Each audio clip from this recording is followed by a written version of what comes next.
Hello everyone and welcome to the channel. This is Patrick's channel, not my channel.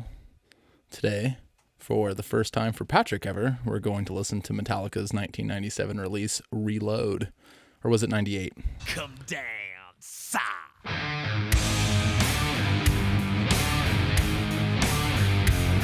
It's nice to see you here. Hello everybody and welcome back to Patrick's channel. I'm Present Chris. Joining us today is also Remote Chris and also Patrick. Yo, dogs, it's me. Welcome to 1997. We're going to have a fun time. I didn't even say that we were listening to anything from 1997 yet, but people probably gathered that by the title of the video. Only in Yes, 1997. welcome to our Hootie and the Blowfish reaction. Today, for the first time for at least Patrick, and maybe me too, we will be listening to Metallica's 1997 release, Reload, in its entirety.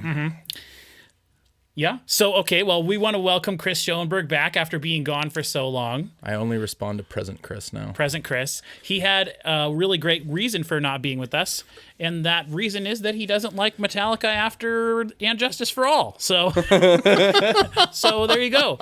But also, as we mentioned in the Load video, he had a little baby girl. So welcome back, Chris. Thank you. Thank you for coming back. I look enormous because I'm a little closer to the camera than you are, but that's okay. I can chill back here while we're doing some reactions.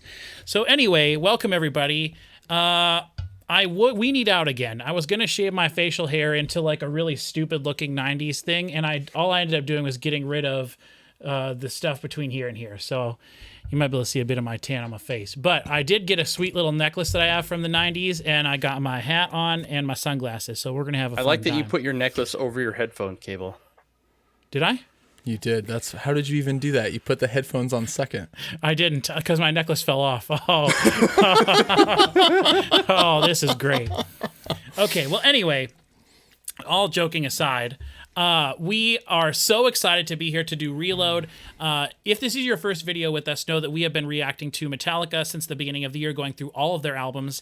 I had never heard a vast majority of them before. The only albums we have left are Saint Anger, Death Magnetic, and Hardwired to Self-Destruct in terms of their studio catalog. But I think I've been convinced at this point by all the comments. Lulu. Well, we might No. do Lulu. We're gonna do Lulu. That'll be like the most viewed one. It'll be the second. Do most Lulu viewed if you one. hit 2,000 subs. That's a great thing to say. Subscribe so Sure. we can do Lulu. Yeah. Yep. But I was going to say all the awesome comments on all of our videos, and also Chris Parker, and you have convinced me as well that we should maybe do Symphony and Metallica. Yes. So I think Oh, I I want think you'll like I want to do that. that too. I'm kind of fighting over. It would be way easier for us to just do the music, like and just listen to like the CD audio or whatever, rather than watch the video. Though I would prefer to watch the video, but I don't know that I've ever watched the whole video. the video just opens like such a huge can of worms on YouTube and stuff, like in terms of copyright stuff. I mean, I can put like a thing over it and everything, but You can blur it. well, I would have to put like a watermark over it. But Metallica's actually been really good with letting us use their music and everything in all these videos. And when I talked to Lars yesterday, he told me that I had permission to do this. Yes. Great. So, the first thing I have to say, well, first of all, if you're new here, whatever, all the Metallica stuff, all that great stuff, timestamps will be in the description. You'll see them on the timeline of the video. Audio stuff, blah, blah, blah. We're all three audio engineers of a somewhat different kind, a different nature, doing different things. Chris is a teacher as well as being in an awesome heavy metal band that we talked about a little bit last time. He's been in several metal bands. His current one is called what? Fast News Rex. Look him up online. You can see him playing disc golf while they're medaling really hard. It's awesome. It's true. Chris Parker has a video game that he's been doing the sound design for that's finally been announced and released. The trailer came out a couple weeks ago. We showed it in our Load reaction, or the Scar Symmetry reaction Nice. on my channel. I put a bit of the trailer in there. And The demo's out. The game itself is not out yet. Demo's out, but the game is coming out. I think, well, you don't have a release date yet set, but I Yeah, think no it's still date yet. this year.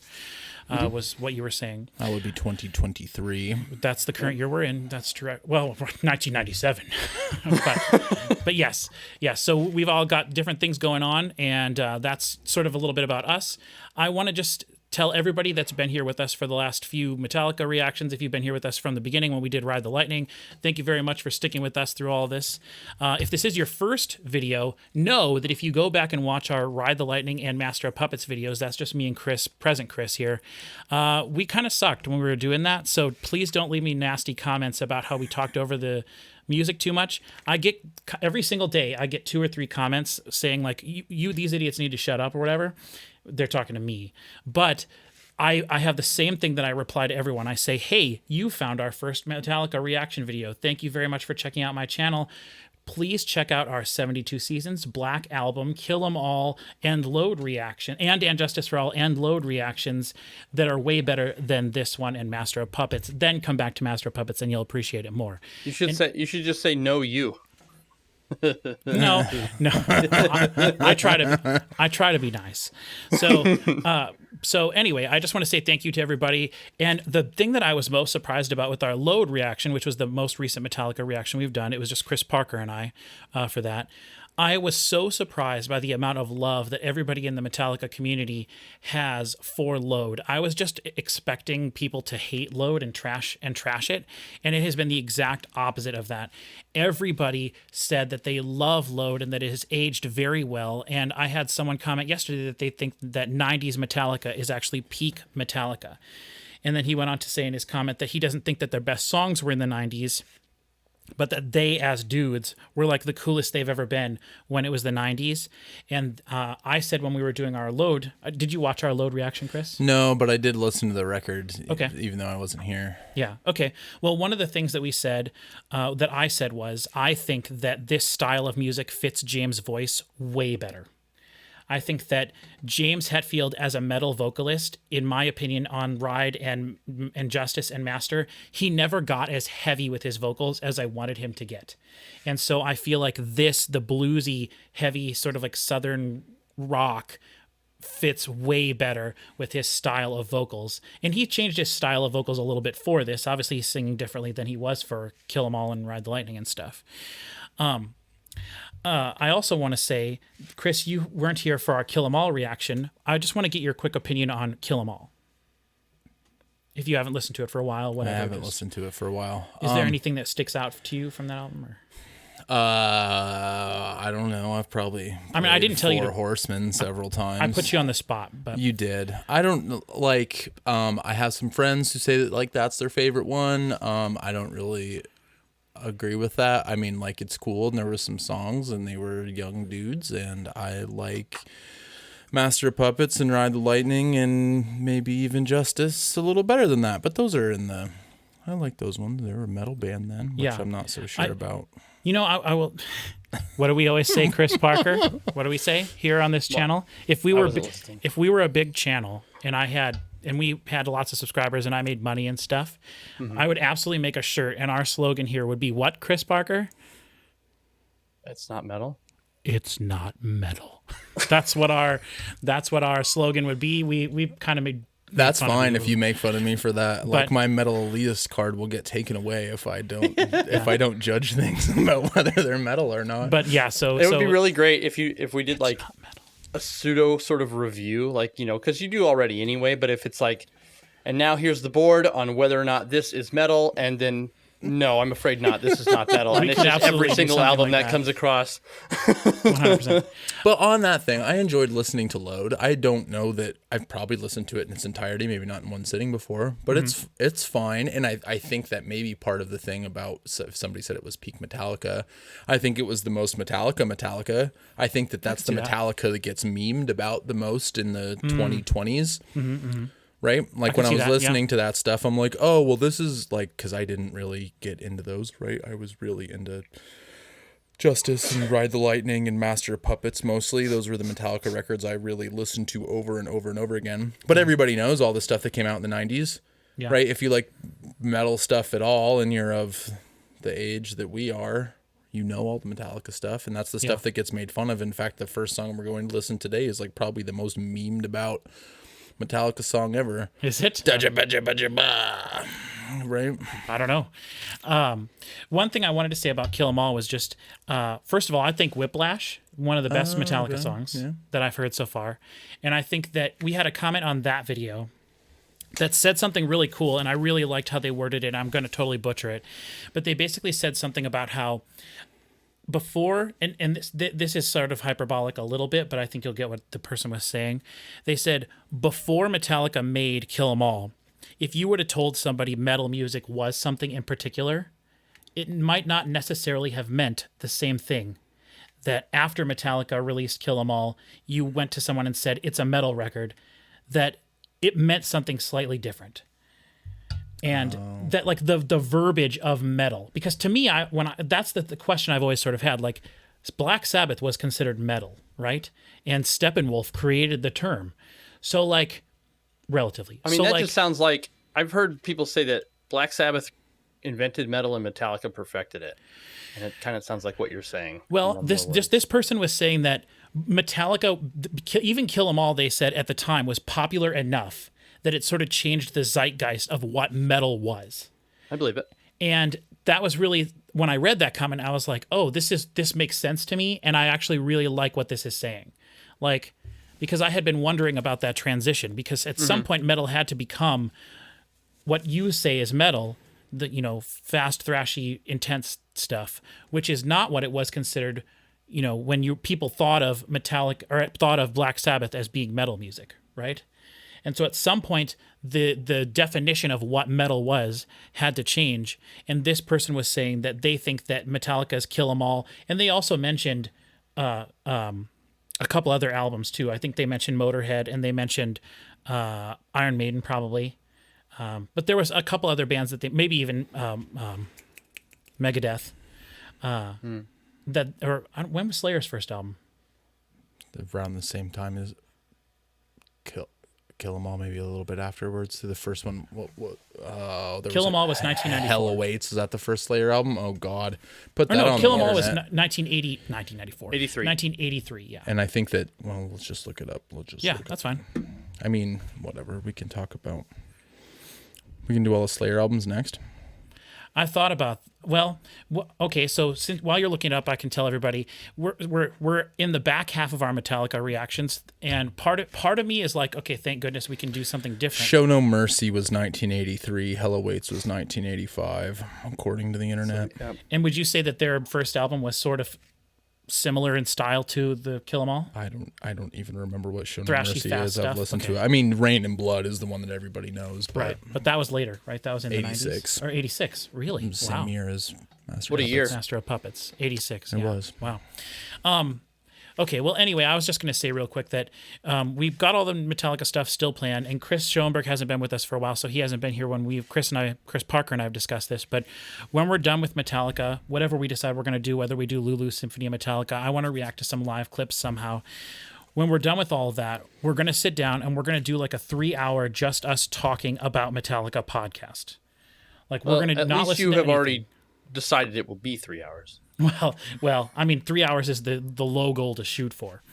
So, so we're gonna do that, and then also, Chris Schoenberg, you can start thinking about this. We are going to do a series of like shorter videos where we're gonna go through and we're gonna list all the Metallica albums in order from least favorite to most favorite. We're gonna list at least our top 5 favorite Metallica songs. And then what we'll do is we'll do like Chris's list of his favorite whatevers, and then I'll just have all those videos uploaded as like shorter little things on our channel people can check out when they want to. But again, that's probably stuff we'll get to probably towards the end of the year at the rate we're going now, doing like 1 or 2 of these at most a month. But so that's all a bunch of stuff people have to look forward to on the channel. We don't need to talk about Reload that much. I did some looking, like I said, on Wikipedia last time for Load. They were originally planning to have Load and Reload be a double album, but they realized it would take them too long in the studio to make all the songs in one go, and so they just cut it in half. They decided to just release Load first, tour for a little bit, then go back in the studio and record Reload. So this was actually recorded at a separate session, a separate time. No, that's not what it says in here. It does not say that in here. It says the opposite of that in here. I just read it. Well, that's wrong. That's exciting. Yeah, Let me the read it CD word for booklet word. Is the thing that's wrong. As with Well, okay. As with Two load, words in. maybe it doesn't explicitly say that. I'm sorry. I didn't memorize No, the booklet before we started. no, I read that too, and I thought the same podcast, thing you're friends. thinking.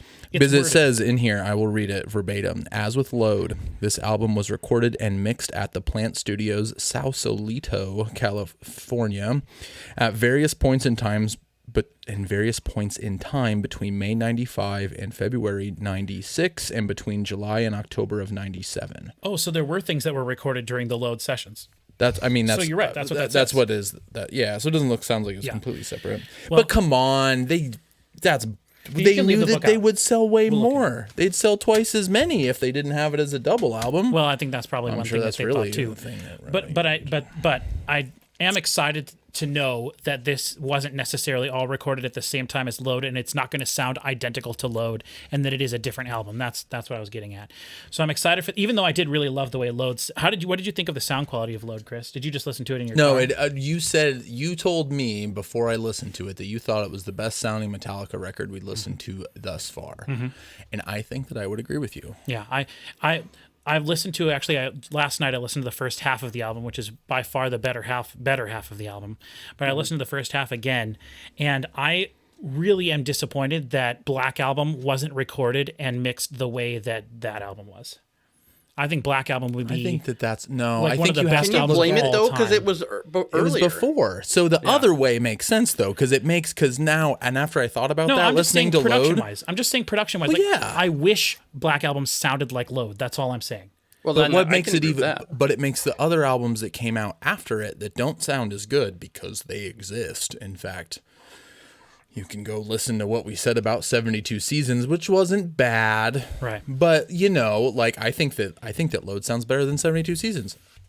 I think that Load Yeah, sounds I better agree. than the original version of Death Magnetic that came out. So to me, when I was listening to it, I'm like, this makes that other stuff sound inexcusable. It makes Saint Anger absolutely inexcusable. I see what you because mean. they know what drums sound like. Right. You're saying that it shouldn't have gotten worse after that. After I Because it listened to a sounds- couple Should never songs, get worse. You've said that 100 times. Yeah, I said that in our last when we did Scar Symmetry reaction. That was and like that terrible. record sounds like Load sounds like modern. If that album came out today, you'd be like, oh, Sounds this sounds fantastic. like modern metal. It sounds Exactly. correct. Yep, that's exactly what I said in our reaction. 100%.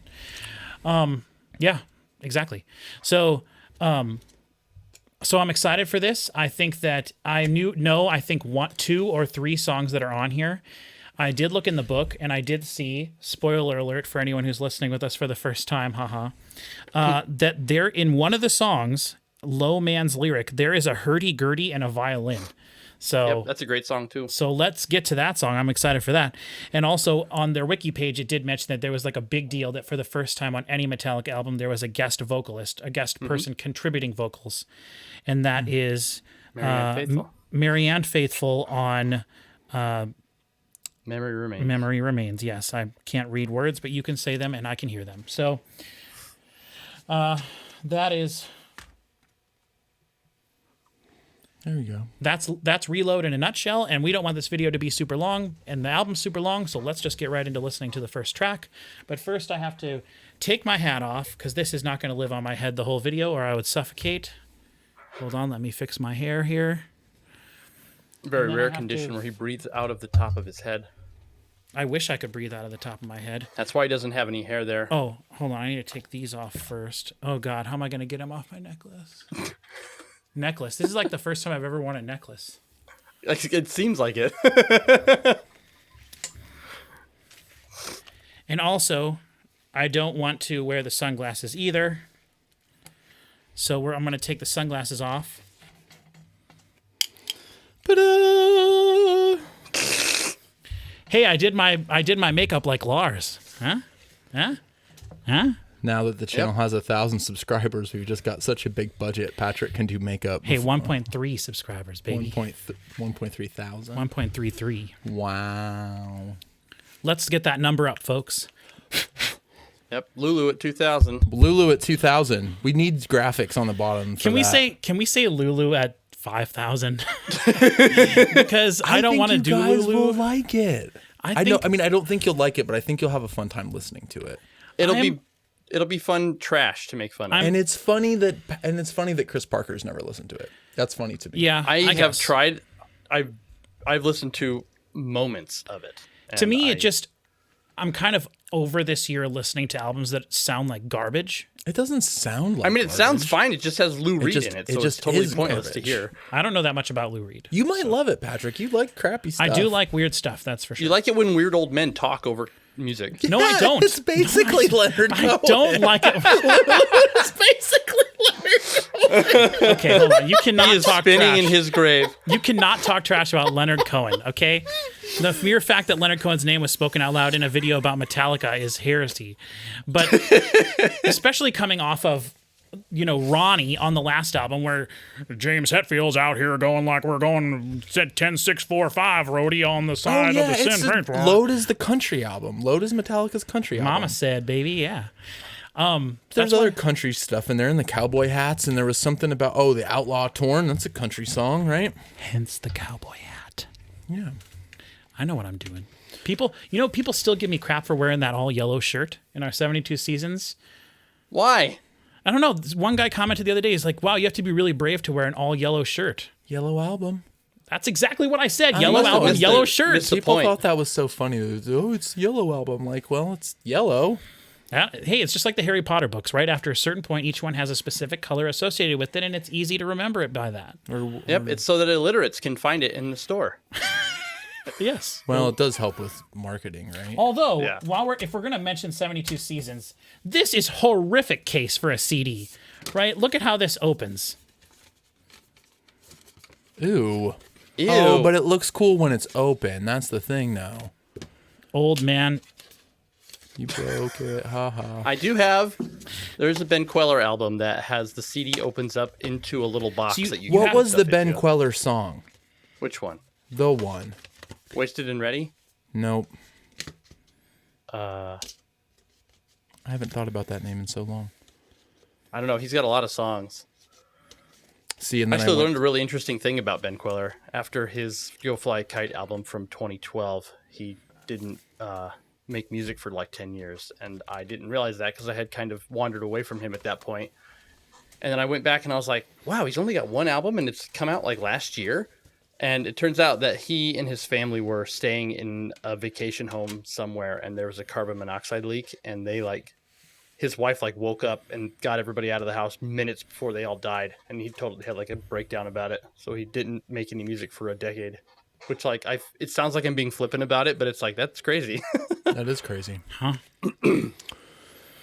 Okay, well, on that note, I'd say it's time for Metallica to give us fuel, give us fire, give us that which we desire. Give it dabba jabba ja. Is that the thing that people don't know what he's saying, or what? I mean, everybody knows, but it's funny. But Oh, yeah, it's but he says, pretty "Give it clear, I dabba jabba ja." Should I also comment that both of you guys said when we were listening to 72 Seasons, you both this is the first song ever in Metallica's history that they started with vocals. Oh, nobody on the internet has said that, Patrick. So thank you for bringing that up. No, there was Yes, lots I of know, comments. that's the joke. No, there were lots of comments. I don't understand why your impression of us can't just be talking. I don't know. I feel like sometimes you guys just make fun of me, and it hurts my feelings. No, it doesn't. You didn't say you like my necklace. That really hurt. You're my right. feelings. Oh boy, well, because I didn't. I had one that right. had a fake little shark tooth thing on it, and I swear it's somewhere where I see it all the time, and I think, why don't I just throw that away? And now when I finally need it in my life, I can't Never find it anywhere. Yep, I know that. All right, life. 25 minutes in. Chris, are you ready for track one? I'm ready. All right, track one. Give me fuel, give me fire, give me that which I desire. 3, 2, 1. Give me fuel, give me fire, give me that which I desire. Ooh. Yes, here come the riffs. The Metallica right. riffs.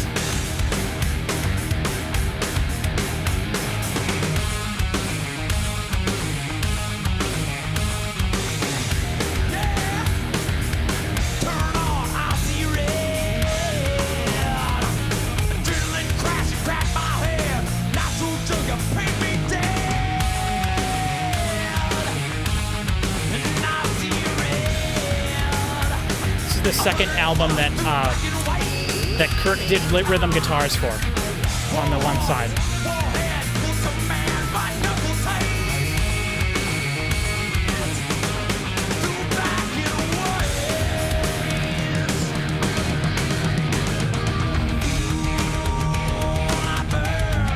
Whoa. pumping engines, burning hole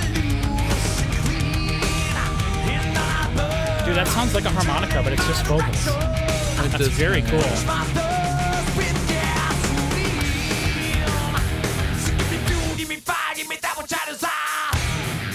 That slap delay.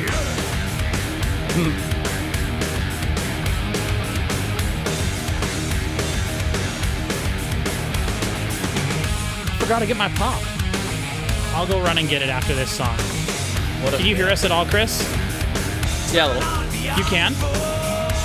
How come you didn't remind me to go get my Mountain Dew? I'm not your keeper. Well, someone's got to keep me.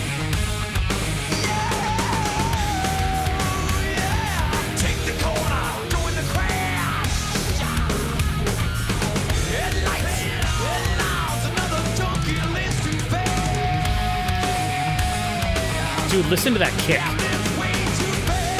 It might be overcooked a little bit. A little bit, but I do like it though. Same with the snare. Hey, where's the hi-hat? Shaker. There's actually when the hi-hat comes back, tell me where it is. okay.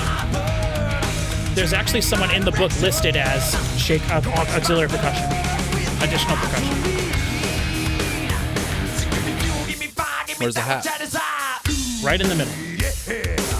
Right where it is. Right where it is in 72 Seasons. Is the hi-hat? Oh no, you're right. 72 Seasons off to a little bit. No, it's on the right, which is incorrect. In the center is cool though. Yeah, it is.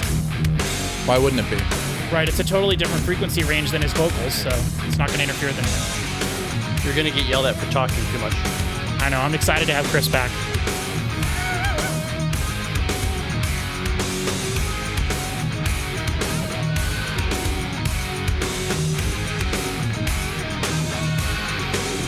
Again, the solo's just off to the side. They're mixing it the way they play it live. That wasn't really a solo. That was like a part. Because the part... Okay, so here's a solo. Yeah, this is solo. It's a little bit to the right. Right, because Kirk's rhythm guitars are gone now. They mix it the way they have it live. Yeah. That's the way they did Load as well. That's the way they've done like everything.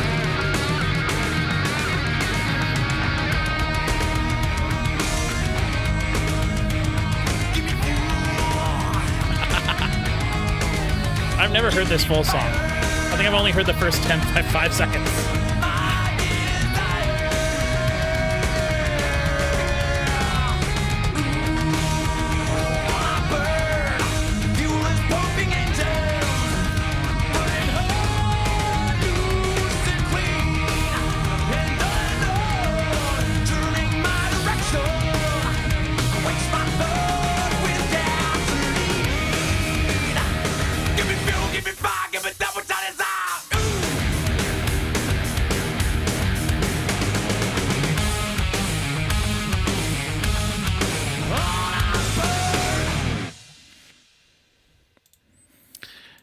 Okay, there we have it. Mm-hmm. So, mix-wise, it basically sounds pretty much just like Load, I think. Mm-hmm, I agree. I think the kick is a little bit more pronounced. It's a little bit more in there. And maybe it was just for that song, but that song definitely is like all about the kick. Like the beat and then the guitar off to the left. The guitar and the main or guitar. the bass and the bass, the kick drum. Is there bass in the song? I don't even know. I didn't know it. It does a little bit of that farty thing that you talk about. Mm-hmm. I mean, that's what. Remember that? Did you guys watch Death Clock when it was coming out? I watched the first season and a half. I've seen a couple episodes, but not really. But the one, it was in a later season, I think, where Nathan Explosion's like, oh, we need a big, or no, it's one of the guitar players, like, we need a big dumb thing in the back. Because William Murderface quit, or they kicked him out for a minute or whatever, and then, like, I love they were show's missing so the cool. bass. God, it was so good. Yeah. But that, I was kind of saying that while we were listening, but I think that the kick and snare sound slightly overcooked, but I like it.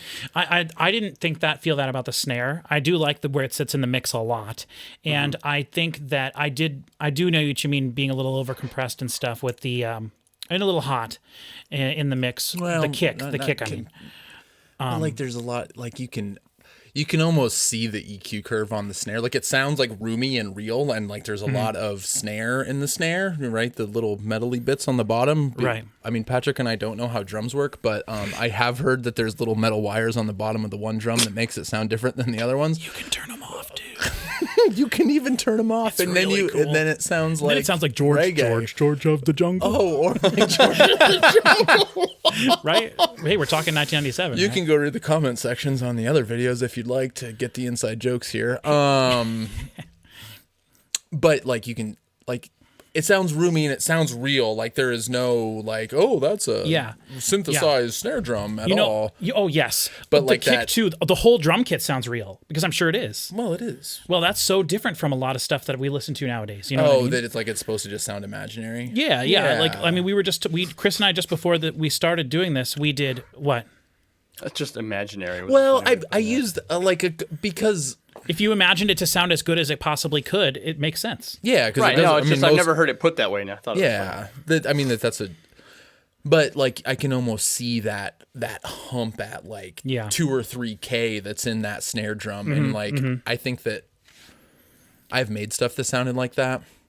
Not that I've ever made an album that sounds as good as Metallica's Reload, and I'm not claiming that I have, internet, but I've done that kind of stuff before, and then gone back and be like, it's a little too much EQ, and then back it off. I think the beautiful thing about the way they did it, though, is like I never felt like the snare was ever competing with his vocals. And the same thing with the kick either. His vocals, but they're not too hot. They don't have like a crispiness to him either. But James' vocals, his voice doesn't have that in his voice. So like I really like the way. The thing I was going to say was you were talking about like roominess and stuff. You know what doesn't have any roominess in it? The vocals. They are dry. They are the way that vocals would be done today. They sound fantastic. Again, this album, which for those of you who watched our Load reaction, you'll know I just ripped the files exactly from the Load album that I had. That was not a remastered version. This is exactly how it came out. I did the same thing with this album too. So that we are listening to exactly the discs that came out the day they were released, that day. And I think original pressings. I think so. Wow. Fancy. I don't know. Does that matter? I'm sure they printed 5 million copies of it. It sold 468,000 its first week, and it was this album was on the top of the charts for 72 weeks or something like that. The metal charts or heavy metal. Yeah, I think Load seasons. You could say even. But yes. So I think that. I love the way it sounds. The guitars everything is spread immaculately wide. The guitars are not interfering with anything. There was no guitar that I could tell that was panned in the middle at all. None. I agree. There was a little squeak in that part that you were saying was a solo, but isn't because there's a lower part that James is playing over here. Okay. And there's a higher part that Kirk is playing over here, and it's solo-esque. It's a guitar part. Right. And then right at the end, I thought there was some little it could that have was been. like maybe it was a little. And that was sort of to transition into the part that I think probably was supposed to be considered the solo. Yeah. That was just the way Chris Parker and I were talking in our Load reaction. Kirk's on these two albums, it seems like, unless this album deviates from the pattern they've had with Load and the first song on this album, Kirk's rhythm guitars go away when it's time for him to do lead stuff.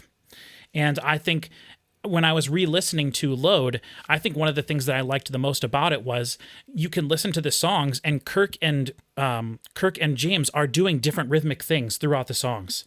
Mm-hmm. Whereas I feel like on a lot of Metallica before that, since James was doing all the rhythm guitars, a lot of the times in the song, it was just the same thing pretty much being done on the right and the left. Mm-hmm. It was very rhythmic, and that was but again, they were doing faster stuff, so you can't, when you're doing faster stuff like that, you couldn't do a lot of different things, right? It'd be too messy sounding. Mm-hmm.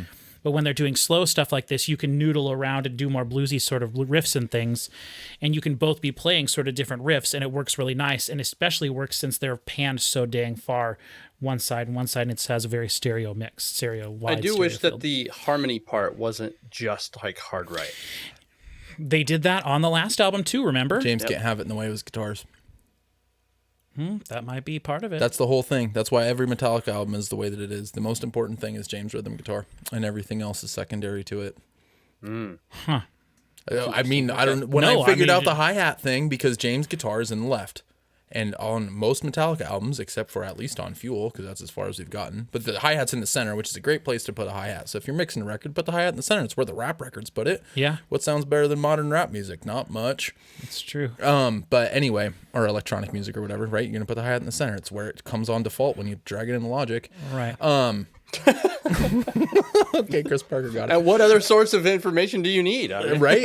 I mean, that's where it comes when you drag it in. Yeah. Right. But, God, I don't even remember it because I made that awesome joke. That's all right. You were talking about... but then when you realize that on most Metallica albums are right? Right, James is the most prominent thing. Because the hi-hat, if you're mixing records properly, the hi-hat should be on the left, which is kind of weird. But like I like it when it's on the left. On the Rage Against the Machine records, it's on the right, and it freaks me out. Yeah, there's just a lot of albums that it's But reversed. if James is on the left, then you have to keep everything out of the way of that, and then, whatever. Yeah. Then that's my theory. I have no... That leads me to an interesting thought experiment about the placement, about the importance of proximity in regarding to, not proximity, perspective in regards to like, where is this being mixed as the listener is standing in regards to the band listening to what's happening? Mm-hmm. I know, Because but... you could, is it the same every time? Because it feels like it might be, part of the mix design itself is that's the whole... the band is over there, or the band is here and you're in it, or, Mm-hmm. Well, a lot of that depends on who gets involved in the mixing, right? Like Chris was just saying, if the drummer is involved in the mixing and he is opinionated, he'll probably want the hi-hat to be on the left side, because when he's playing the drums, it's on the left side for him. Mm-hmm. But if a producer is looking through the window and like Cleet Baker, and he wants to match the drums to the exact degree to which they're off axis from the center, so that everything is as accurate as possible within the stereo image, he's going to pan it off to the right because he's looking at the drums from ahead. Like you were just saying, Chris, Are you standing in front of the band or are you in the band? It just depends. Like you said, though, when you load up an electronic drum kit and you hit the hi-hat, it's off to the left usually a little bit. Sometimes. I mean, if you have a stereo sounding thing, but yeah. But that's how a lot of records are, is that it's to the left, and when it's on the right, it's usually upsetting. Well, it's maybe not upsetting, it is something that you may have a left-handed drummer noticed. in that instance as well. Probably not. Probably not. Left-handed people are terrible and should all die.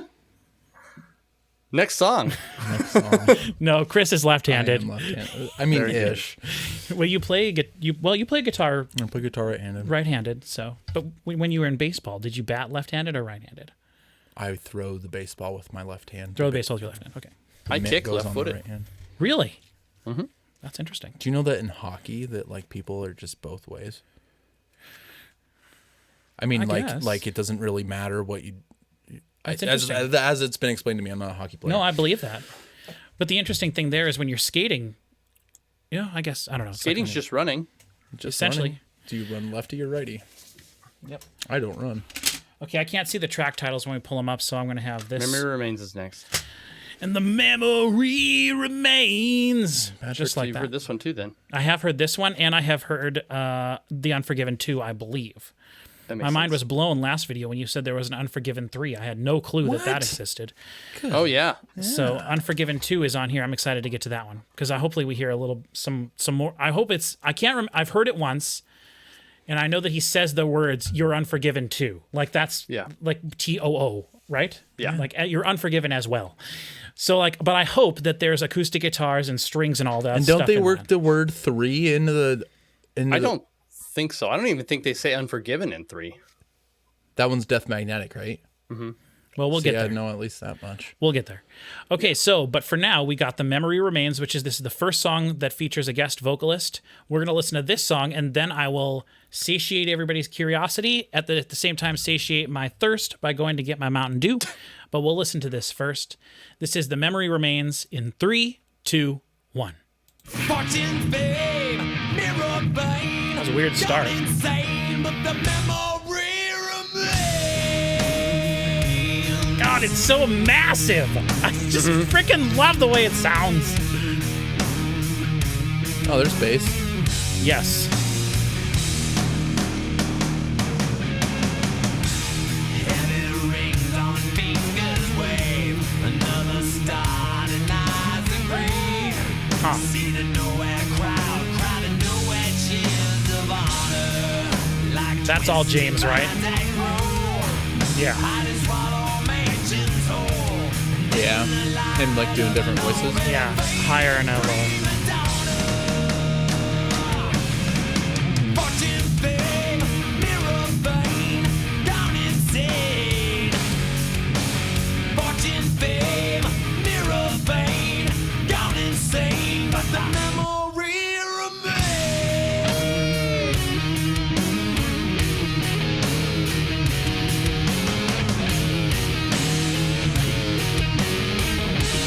There is a rhythm guitar on the left, right? It's just very low pass. Yeah, I mean, there's one there. Yeah, now, but I mean during the solo. Oh, I wasn't. I was listening to the solo. I like the guitar tone a lot on that. It's very creamy. Like Cream Like the Band? Yes. I've heard their guitar tones mentioned before, actually, from my uncle. I don't think I've ever heard any Cream that I'm aware of.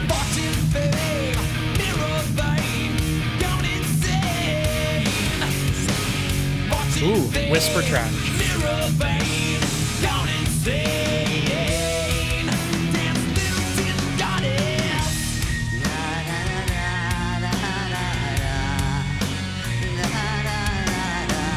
Is that the lady?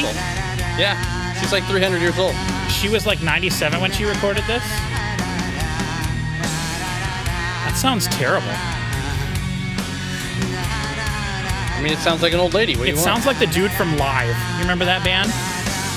Live? That's what it sounds like. I was expecting some like young, sexy female voice, and they gave me the exact opposite of that.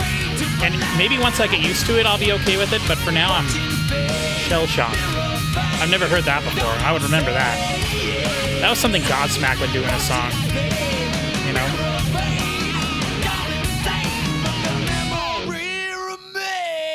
Oh. Is that it? No. I was like, what the hell? Metallica would never end a song that fast. Big pick slide.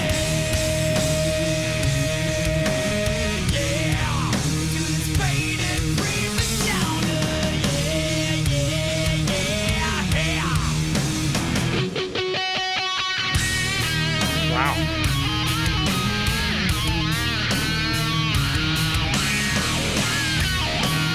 Too loud. Yeah, there's rhythm guitar on the right. But it's really low passed, I think.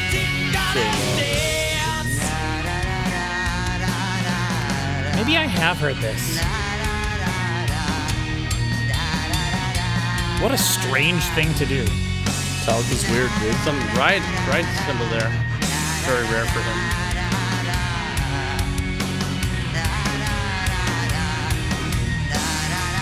Very 90s. I'll say that.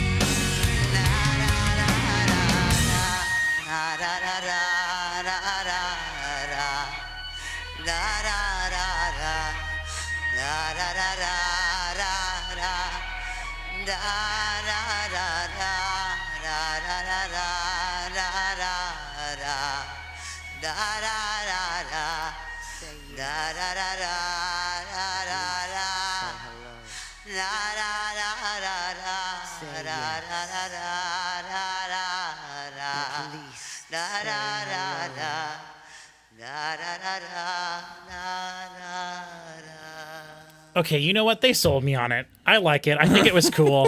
I think, Good. I love it. Yeah, they sold me on it. At first, I love I it. was so too shocked, but that's cool. The way that ended is cool. Chris, can you pull up your what each of the songs mean thing as we do this? sure. I was going to ask you to do it for the first song, but I think we all know what that song's about. It's about driving a car real fast. I thought about that too. I was like, well, I'll bring this up, but we already know what this is about. Now, I was going to ask you with Fuel, is there a better driving a car song than that? I Disappear. No. My first thought was, Wasn't I Disappear in a car video game? Yeah. Which car? Oh, I don't know. Maybe. probably or Gran was it in a Turismo or movie? something. Need for Speed. Well, it was the theme song for Mission Impossible 2 or 3. Yeah. Because they were in the video, they're on the top of those like mesas and they're playing and they're all like doing the. I love, dude. The riff in that song is so cool. Which one? I Oh yeah, that song rules, man. But no, The lyrics. I was thinking Lowrider. Oh, the lyrics are Lowrider is a reportedly cooler. inspired by the movie Sunset Boulevard and are about a former star who goes insane once her 15 minutes of fame expire, and she spends her entire life trying to regain her lost fame. Interesting. That's cool. I like it when bands like reference something that's just like a pop culture thing. You know, the last album was very personal for James. He talked about his mother in like every single song, True. which was so that's interesting to have the first track on this album be something so far removed from him, which is good. And I wonder cool. too if, by virtue of the way it was recorded, if they sifted the songs out afterwards to make it so that like all the mom stuff goes on load, and then all the other abstract things go on reload. If they're, I don't know if they had all of the songs planned out in advance, but they probably did have most of the songs sort of structured out if they wanted it to be a double album originally. But I like that song. I think that the guitar solo was like 3-4 dB too hot in the song. Like, interesting. It was the loudest thing that happened the whole time, even louder than his vocals. Because when his vocals came back in, at that point the solo was already sort of going down in volume. But when it kicked in, I was like, dang, this is loud. I like the tone of it. I thought just that first thing at the beginning was loud, but I think that's because it was probably played loud and it was supposed to get your attention. That or the Yeah, I don't know. I think the lead guitar that was off to the left. Okay, you guys The can right talk. for You guys everybody can else. talk. You guys talk about the song for a bit. I'm gonna go get my Mountain Dew for this video. All right. You can wait on bated breath with which Mountain Dew I have this time. Ooh. I'll give you a hint. My shirt is red. Has red on it. That looks orange from here, but that's fine. Why is his left and right swapped? because of the cheap headphones or the cheap adapter or something that he has. That's funny. Never heard that happening. I think Like it's you the. just replace the cable, you know. I know. I think it's this extension cable that he has. Fortune fades. I don't know what he's saying. Like, what are the lyrics that he's saying there? It says in the booklet. You Fortune, can read the fame, booklet. mirror it only vein, has a gone few insane. lyrics in there. Oh, you can't hear me. Fortune, fame, mirror vein, gone insane, but the memory remains. Oh, that's kind of cool. It doesn't, really mean anything, and that's fine. Son The of next a- song is really interesting, in the sense that like a lot of the stuff there was a couple of times on 72 Seasons that I was like, this reminds me of Load, and most of the time it's the next song, Okay, really or Reload rather. Yeah. interesting. If you should stop freezing those. Yeah, I should. All right, well, let's get into the next one right away then. Mm-hmm. I don't know if we needed to say anything else. I talked about it a little bit there. What a crazy thing to have in a song, that those guest vocals, but they grew on me, like I said. So I just feel like I should have mentioned. I wanted to reiterate that. Okay, so this is track 3, Devil's Dance. In 3, 2. I think you're gonna like this one a lot. Okay, I'm excited. I liked both of the first ones so far. Ready? 3, 2, 1. Haha, yes, please.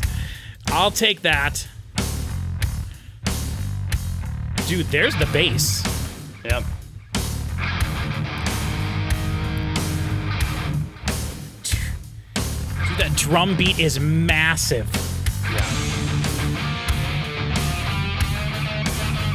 More high crunchiness to the guitars.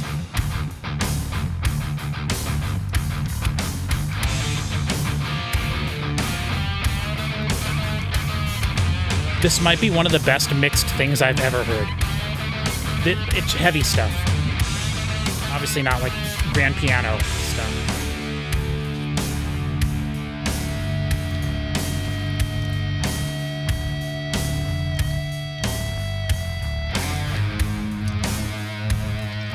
Love it.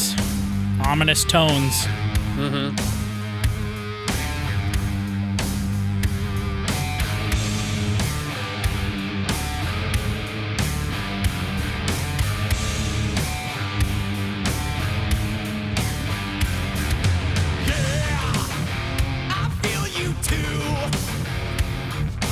Guitars went straight front.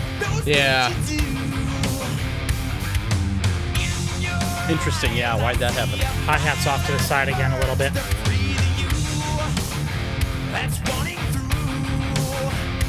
Ooh, I've never heard that before. And Kirk is just not doing anything here. There he is. Back to split. Yes. Interesting. One day you will see and dare to come down to me. Yeah, come on now, take the chance. That's right, let's dance.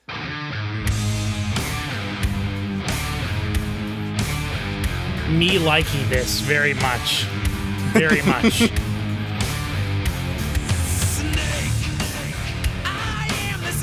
Dude, this is Rob Zombie, Chris. This is Rob Zombie all over the place. Yes. I've been That's listening. kinda why I I've been figured re-listening that. to his whole discography. Oh my God, he is so good. Love that vocal, that harmony off. Yeah, off to the side. Yeah. I've got what you need. Hunger I will feed.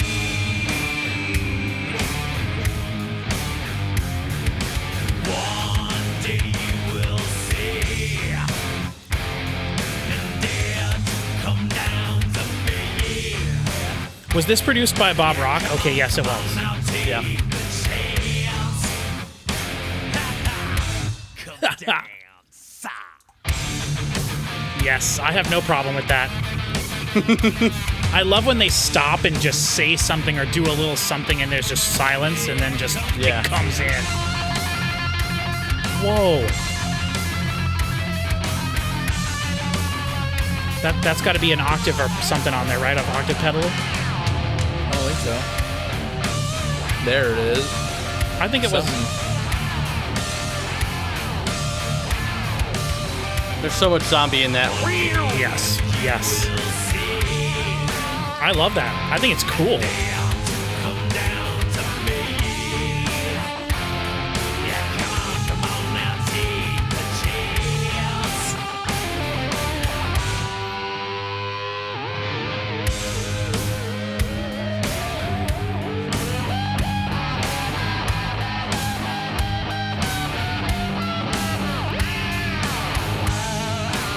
Yeah, it is. It's like a whammy pedal thing.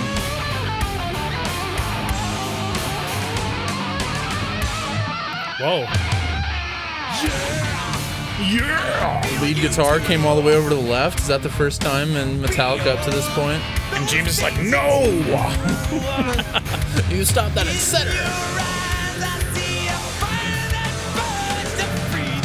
Dude, that's so Alice Love in that. Chains. So cool. Deep inside, you know. What a different riff. Just like what a different...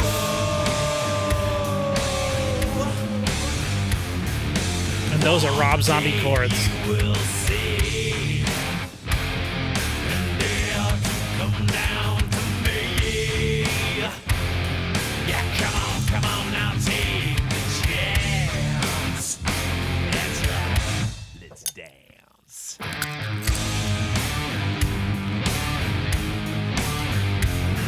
It's nice to see you here. Oh. Dude, yes. Chris, you were right. That Yeah. I loved that song. I love that song. That was so awesome. That was very Rob Zombie. The da da da da da da like that. Come on, and the you know what I noticed there though. I think the kick sounds fantastic when Lars is hitting it hard. You know when he's going and it's just you can tell. But there was a part kind of in the first third of the song where he was doing a few little like ghosty note things. And it sounded was like you could just hear like the beater, no part of the kick at all anymore. The beefiness went away completely, and I didn't think it sounded as good that way at all. I almost thought it sounded like a sound effect or something. But when he's really that whole song is just like the whole thing, it's just awesome. Like we always talk about Chris, just plodding along, you know. Yeah, that Oh, just stomp. and that's I mean they started that in Black Album, and they have, you know, they didn't do that as much, I don't feel, on the last album. It didn't feel plotty to me. It felt more like Right. lazy, bluesy, like, but this was just like a massive giant stomping on the ground, you know, and the riff was so interesting and different, and I liked the vocals. There wasn't like a big singy chorus part really. He 3 times though he did the like everything stops and he says like come dance or whatever it is. So they obviously there was like a chorus that was done 3 times, I think. I love that. Yeah. How do you feel So about great. that, Chris? I like it too. Do you? Yeah. Good. Good. Now I was going to ask you, when you hear stuff like this, and I'm just purely curious from when you hear music like this, what does it make you? What other bands does this make you think of? I know you didn't really listen to music like this as much, but I mean, it was around at the time. I mean, it is like of the time. Like that sounds like what a lot of late 90s metal stuff was doing. I mean, can you give me an example? I can't think of anything. I'm off the literally top of my just head curious. where they do that really. That just like that's like a giant stomping Maybe through for a the swamp whole kind of song, thing. it's kind of. Well, I don't even necessarily just mean this one. I just mean like when you hear this style of Metallica, like what other bands does it remind you of? I don't think about that when I listen to Metallica. Right. It's like so funny. I was thinking about that, like when you said, "Oh, Metallica said their biggest influences on this record were blah blah blah blah blah blah," Soundgarden. and like it was. I had to like really think about that for a minute because like Did it you never know- occurs to me that like the guys in Metallica would listen to other music. Like there's other bands that you're like, oh well, these guys like obviously like Slayer or you know these guys are Yeah. you know, and then like but like. Metallica. Thinking about James Right, Hetfield, it's like so sitting often- down and listening to somebody else is just like, that's kind of weird. Yeah, it's so often where you can hear Metallica in 1,000 things, but this is, I mean, honestly, going through these albums here with you is like, this is the first time I've ever thought Metallica sounds like band, you know, Godsmack. this band, Rob Zombie, Alice in not Chains, joking like all these anymore. other bands. It's like, Was a oh, joke. I've never really put that together before. Yeah. And is great. I've been listening to Rob Zombie a lot recently, as I mentioned in our last video, Chris. And I was listening to some of his more recent albums just recently too. And man, there's just such a way. And I actually found out that from like 1997 to 2002, there was this guy named Scott Humphrey, and he produced all of Rob Zombie's albums between that time. He produced Tommy Lee's 2 Methods of Mayhem albums that came out at that time. Tommy Lee's Methods of Mayhem album, and then the 2 Tommy Lee solo albums that came out at that time, which I know you probably laugh at and think are stupid.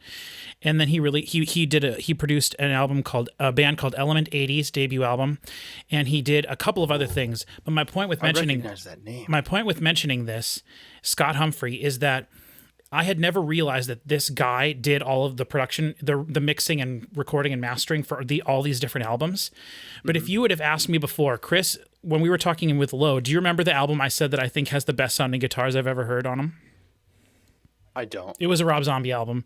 It was his second album, The Sinister Which Urge. one's that? Oh, okay. And Which songs? Does he have any big songs on that album? yes. Oh my God! That's my favorite Rob Zombie album. Feel So Numb. Okay. Which is I feel so good. I feel so Oh, yeah, numb. I know it. Yeah. And then the Red Can't Stop. The Red Groovy. Really? That's on his second album? Yes. Hellbilly's his first one, isn't it? Yes, Hellbilly's his first one, and Hellbilly is the one that has Super Beast and Dragula and Meet the Creeper and all that. God, that album is just fantastic. yeah, but Chris, man. if you listen to it now, his second album's way better. Way better. I don't know. Super Beast and Dragula are so good. They are. I agree. But anyway, it doesn't matter. We're not here to talk about Rob Zombie. Although, Chris, if there are any Rob Zombie albums you haven't heard, I would absolutely do a reaction on this channel. It's most of them. Yeah, because you would love it. And I think I've actually been thinking about making Chris Schoenberg listen to a couple Rob Zombie albums too, because I think you'd really like certain aspects of it. But anyway, we're here to talk about Metallica. I love that song. I thought it was great. It kind of reminded me a little bit of Ronnie, which was one of my favorite songs off of the last album, minus the trucker part. Interesting. But that song was a very blues riff, and there was a lot of space in the riff. You know, there was a lot of moments during the measure where the guitars aren't doing anything, and I really like that kind of stuff, right? Rather than having a guitar riff that goes, I like it when a guitar riff is just like, you know, stuff, you know, brain stew. I like that kind of stuff. And so it's nice to have that with good sounding drums doing a straightforward beat over the top of it. It just comes together. It sounds fantastic. That literally might be one of the best sounding heavy songs I've ever heard. And the reason I was bringing up all that other stuff that Scott Humphrey had produced is because once I found out that he produced all of those albums, and I've always in my head thought that those albums all from those bands all sound phenomenal. The Methods of Mayhem album, which I'm sure everyone listening to this will scoff at for days, because that's the one that had Get Naked on it and all that stuff, which if you remember that song, you don't remember that song? Oh, do you remember that song, Chris Parker? I couldn't even repeat to you half the lyrics in that song. That's the one after his sex tape came out with Pamela Anderson, and he did the whole music video naked, holding like this giant remote. And Little Kim's in it, and she does like a whole rap and stuff. Oh my god, it's awesome. This sounds like a fever Hold dream, on, man. Everybody, mention in the comments if you want us to have these two guys react to the first Methods of Mayhem album. Oh my god, I would love that more than nothing in the whole freaking world. But anyway, Do you like the whole album? yes, I love the whole album. It's phenomenal. Wow, okay. It's phenomenal. Yeah, the whole thing is, and it's one of my favorite produced albums. I've always thought that. And then when I found out that it's the same guy that produced the first two Rob Zombie albums and the Element 80 album and the first Power Man 5000 album, I was like, oh, this all makes sense. Oh, and the first Power Man album? Yes. This guy.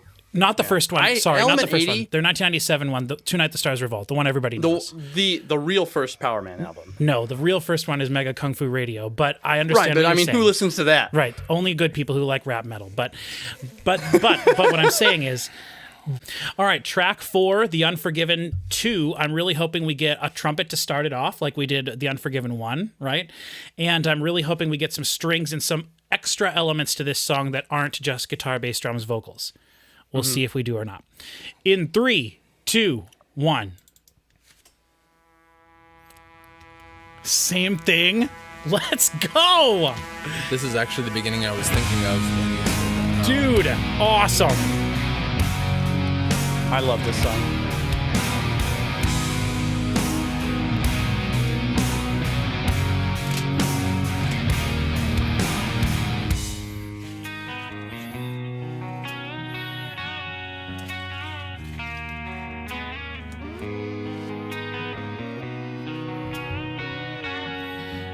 There's that whammy pedal thing again. Dude, it's like they transcribed the riff from the first song and played it in a different key here. Or totally different. I was just thinking how much I would love to hear them next to each other to see what's like the most similar, because they sound similar in ways I can't put together when I listen to them individually. And he's such a better singer now, too. And his vocals don't have all that reverb and stuff that were on Black Album. Understand. Let me get my cowboy hat back.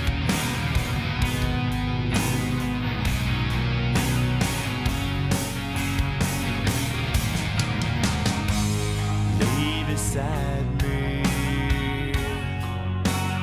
under wicked sky, through black of day, dark of night. Yes, good harmony vocals. Share this paralyzed, the door cracks open,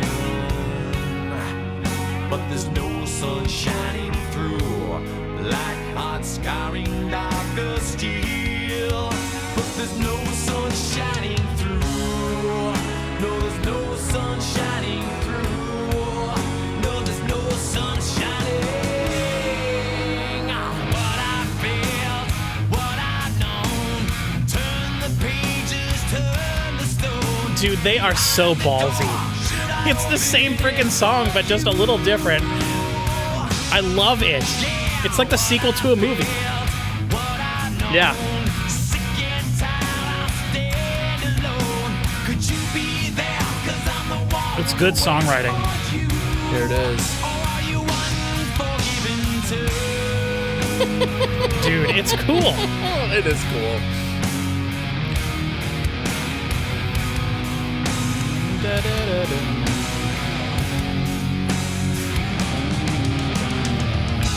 Come lay beside me. This won't hurt, I swear. 90s, 90s, 90s, 90s, 90s, 90s. Yeah. But you never loved me. Yeah, that little warbly, that watery sound on Kirk's guitar is very 90s. But you'll be there when I'm gone, like hot scarring dark of steel.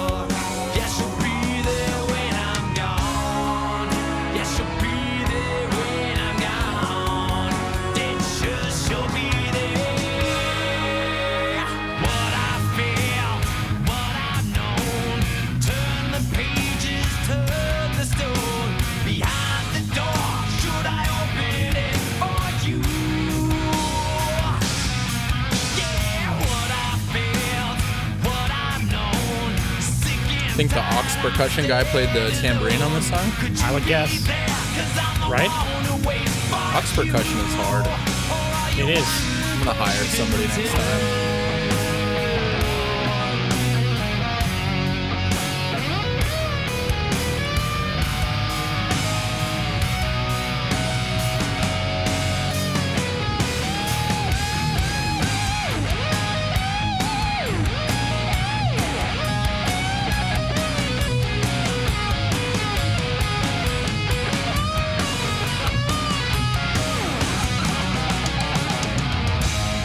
Yes. Perfect volume for a solo. I thought it mixed really nicely in there.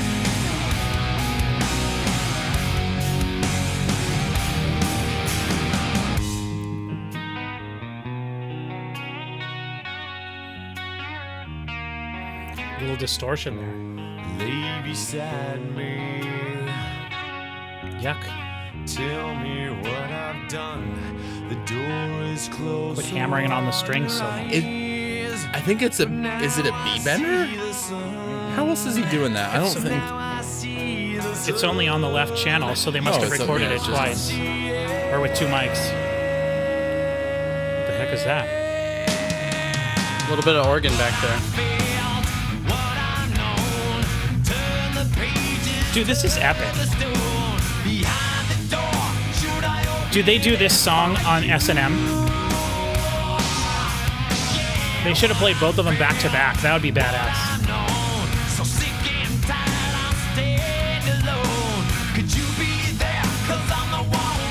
His voice dry as a bone. And I love it.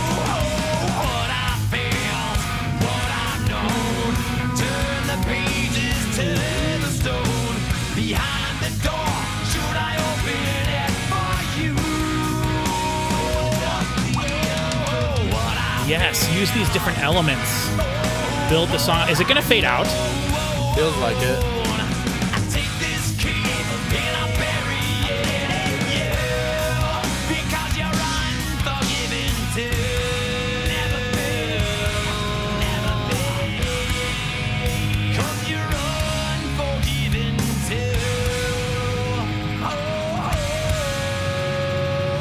Tambourine solo. Pretty much.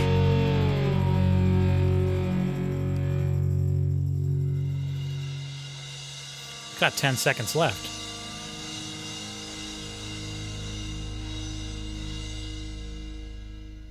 That ain't a clear guitar bass note. Dude, I'm here for that. I like it. I like that. Good. I love that song. I was trying to debate if I liked it better than the first song, and I definitely think it's mixed way better than the first song. And I think that I like the chorus more in this one.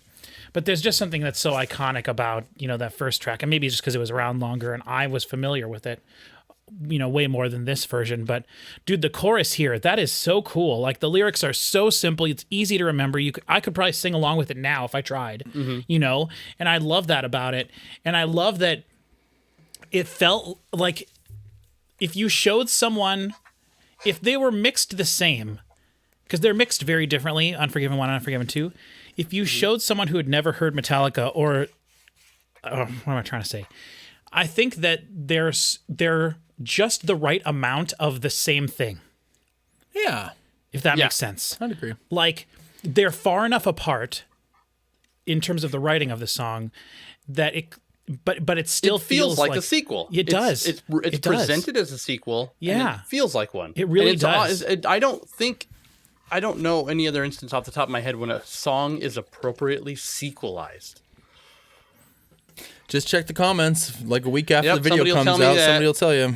Well, no, Yeah, that's a good thing to ask people. Like, It let is us know. It is a good Yeah, thing. that most Because a lot of the times when it's something like by a Aerosmith. part one and a part two, it's just a continuation of the story, right? And it's not necessarily a continuation of the song, Right off the top of my head, I think of Pendulum and their song The Island Part 1 and then The Island Part 2, which is essentially a remix of The Island with the same sort of vocal parts. So it feels very similar, but they are two separate tracks on their album and they do go from one right into the next. But again, the second part's more like a remix of the first part. So Right.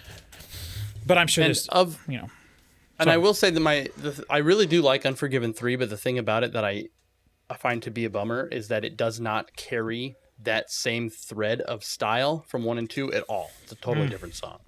Okay.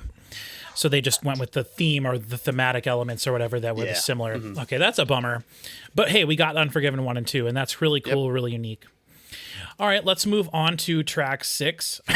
Excuse me. I think that this will be the song, one of the songs you like the least. Dang it. Because it's a slithery snake. What? No, Right. that's 6. We're going to go on to 5. Oh, better than you. Yep. Oh, dang it. I was excited for Slither. I'm excited. Slither, you should be excited for. That song rules. Okay, all right. So this is Better Than You. Now, we're coming off of the song we just heard, and so let's keep that in context as we go into whatever's coming next. Okay? 3, 2, 1.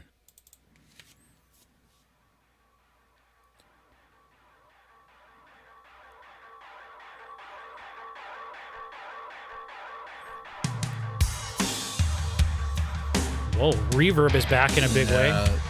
The drum sound is completely different.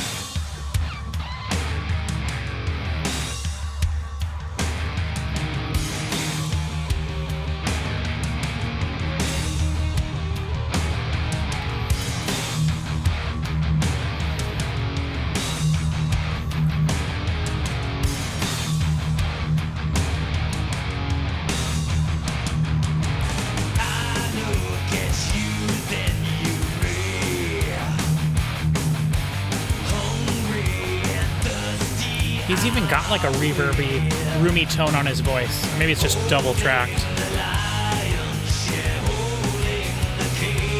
think it's both. I'm looking up what other albums Bob Rock produced in the same year.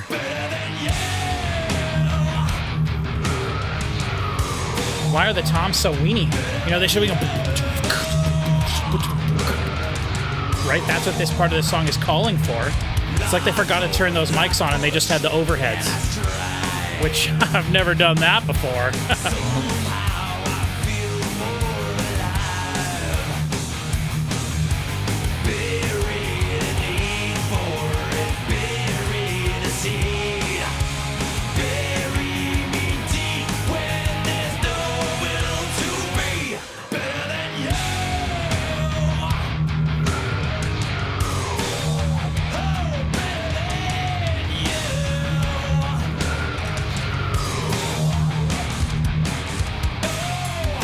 Gosh, it's weird. I thought the drum sounds would be different. Ride. You don't get Ride from him very often.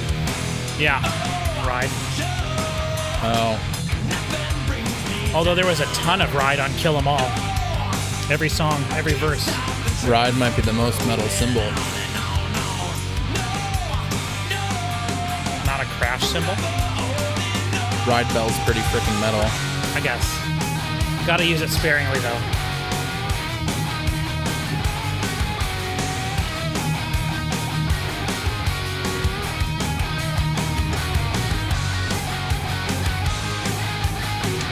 Solo right in the middle. Everything's like distant mic'd and reverbed. I wonder if that's a James solo. Maybe it is. This sounds like a whole different album. It does. I don't know that I've ever heard this song before. I don't know. I'll need to hear it again. I don't know. It's weird. Like, what were they thinking?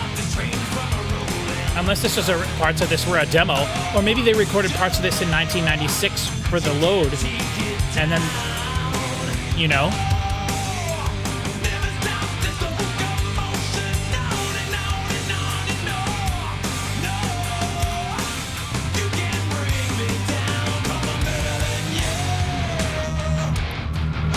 Isn't that riff cool? Yes, yeah. Why doesn't it sound like the other ones, though? Why doesn't it sound like Devil's Dance? Yeah.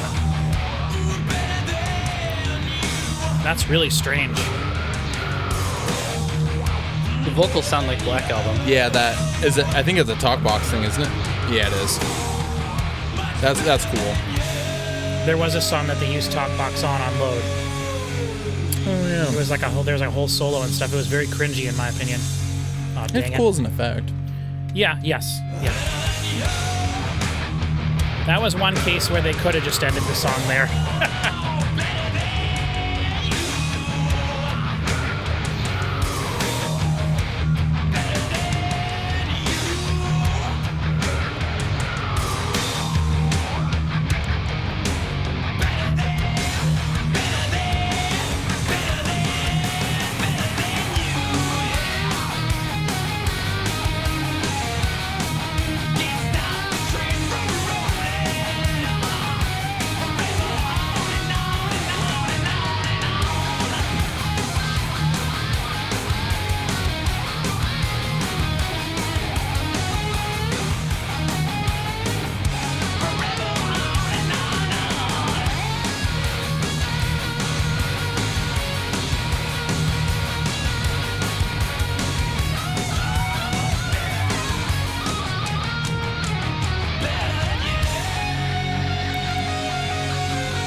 Start with Chris Parker this time.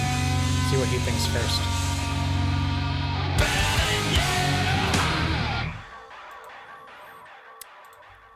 Okay, you were correct. That is not my favorite song. How do you feel about that song, Chris? The vocals remind me a lot of the Black Album in a way nothing else on this has so far. I think everything reminded me a little bit of the Black Album. Yeah. There was reverb on everything, which was strange.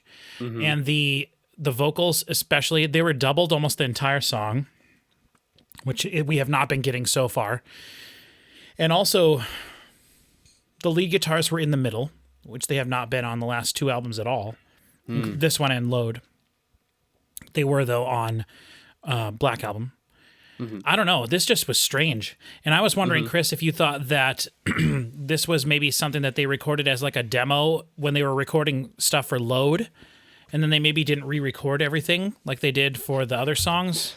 There is something about it that really smells of older. Like this was before, like something they had they found in a bucket. Yeah.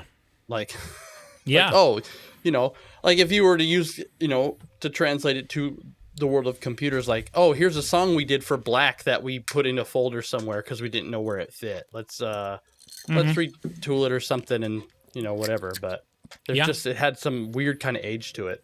It did. It's strange. Honestly, like, because I know Metallica is such a huge band, like, let us know in the comments if there's a story about this song, like why it is the way that it is. And if anyone's ever brought up the idea that it sounds, hopefully the rest of the album doesn't sound like this. That'd be very strange. But it totally sounded completely different from the first 5 songs on this album. I think. Or first 4. So I think I like the kick drum sound better on that song than I do. I was wondering if you were going to say that. I definitely did not. I think that it was lower and like more distant. Like it might have just been level, but there also might have been like some subtle time-based processing on it to make it seem farther away. But I kind of liked it seemed a little bit less overcooked, as I said earlier, than them. It's still punchy. Yeah, I would. I could see that. I will say, for me and my personal taste, I don't mind it when, like, I kind of just want the kick to be like massive and maybe a little overcooked. Like, I don't think that bothers me as much. But when a mix is mixed really properly and well, I don't think that you shouldn't rely on any one thing being louder than it should ever feel. I don't know if that makes sense, but yeah, I don't know. But let us know in the comments if anyone knows anything about that song, if they've ever said anything in an interview or something about, what it is. Ultimately, a mix aside, I don't find that song to be particularly interesting. No, it's kind of like why. Yeah. Yeah. Which is how we felt about 2 songs on Load. There were two songs on there. Yeah. Cure and Poor Twisted Me. They're in a row, and neither of them were anything special about them at all. Whereas I feel like every other track on this album, I could point out like something special and unique about that particular song. And even the song Thorn Within on their album, or no, Wasting My Hate, which is the song that comes after those 2 songs. So it kind of felt like there were 3 songs we didn't care for on Load that much in a row, and it really drug the album down for that section. Before we get too far, I wanted to bring up this. Okay. Unforgiven 2, the lyrics of the second song are also about the same man who was pushed around and abused all of his life. But in this song, he is trying to come to terms with his past and longing for companionship and acceptance. Hetfield is reflecting on the theme of forgiveness in this song, and the protagonist is trying to understand and forgive himself for his past mistakes. So it is very sequelized in the fact that it is the same character of the first song as well. That's cool. That makes sense. But again, we have a song here that's about something that's not James personally. Yeah. You know, which is really interesting because that whole last album was all about James, pretty much lyrically. It is interesting. So you're right. Maybe you were right, Chris, that they gathered all the songs that were more personal to James and put those on Load, and Reload is more there's abstract. There's a lot of stuff. That's actually a really good thought. Just looking at the other stuff like Fixxxer and Where the Wild Things Are, just off the top of my head specifically, are very like abstract. Low Man's Lyric is also very about like content wise is not about him. It's about, you know, I think homelessness, but if I just off the top of my head, but it's like there's a whole bunch of songs in here that I don't think have anything to do with him. They're very like storybook in terms of And just that's being cool. about a thing. Yeah. Since you mentioned Where the Wild Things Are, I have to say that's probably the song I'm looking forward to the most, because someone left a comment on our Load video that it's the only song that James Newsted is like credited as being a co-writer of. Jason Newsted, yeah. Yeah, did I say that? You said James. You said James. James but Newsted. that's Sorry, Jason. forgivable. Jason Yeah, Newsted. That he wrote the intro bass riff or something. I don't know. That's interesting. I really like that song a lot. Yeah. I think it's one of the most. Plus, it's like a songs on the badass album. song title. So, and it's also a children's book that's pretty badass Yes, too. it is. So. And it feels. I have an association between the book and that song, and I think in a way that is not just because they have the same name, but like the vibe of that book, I think exists in that song. Did any of the guys have children at this point? Could it in any way be related to the book? Maybe it Well, has a. It we'll see definitely when has we like get to that song if you want to look it up. A mysterious like.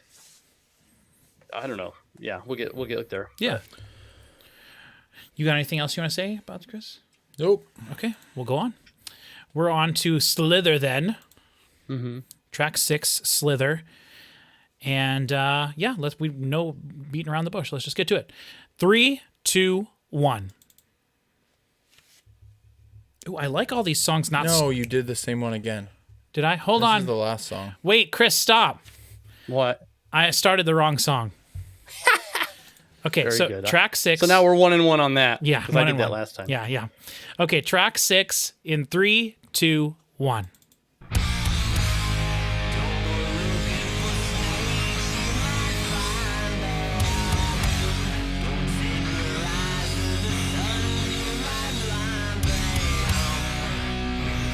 That vocal effect is pretty 90s. Just distorted vocals. Not in a bad way. No. Just an observation.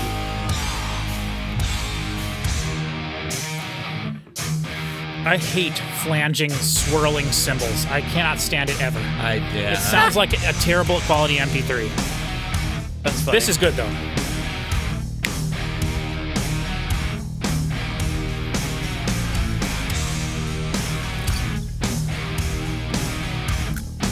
I love that. That little. That.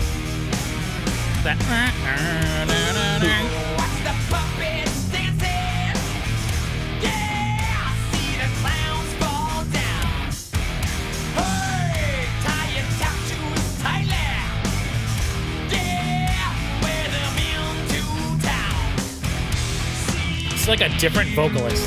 Crawling, see you crawling. Don't go looking for snakes, you might find them. Don't send your eyes to the sun, you might blind them. Haven't I seen you here before? There ain't no heroes here. No. Do you know much Alice Cooper? Not like a lot of songs. Isn't that kind of how he sings? Like, you know. Ooh, play the game so nicely. Oh, check it, Sean. Ooh, now I think this is cringy bad. we're standing in this jungle. His vocals are not good. With something I have found. See you crawling. See you crawling. Don't go looking for snakes, you might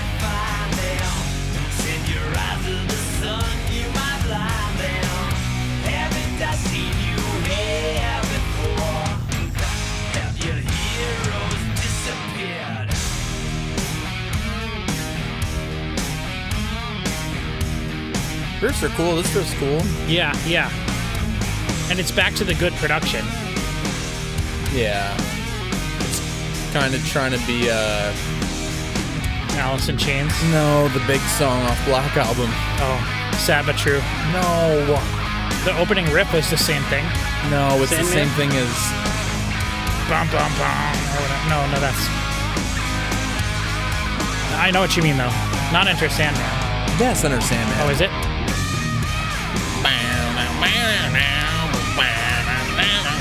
Yeah, yeah. Yeah, this is 72 seasons. A lot of 72 seasons in here, too. Yeah.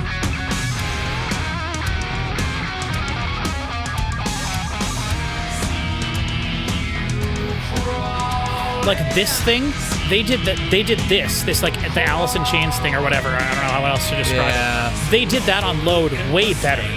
Like all the harmonies were way tighter and it was mixed like a single unit.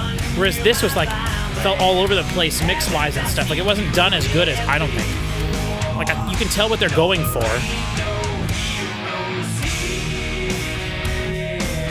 It is the Alice in Chains thing. Yeah, with the harmonies. Specific harmonies.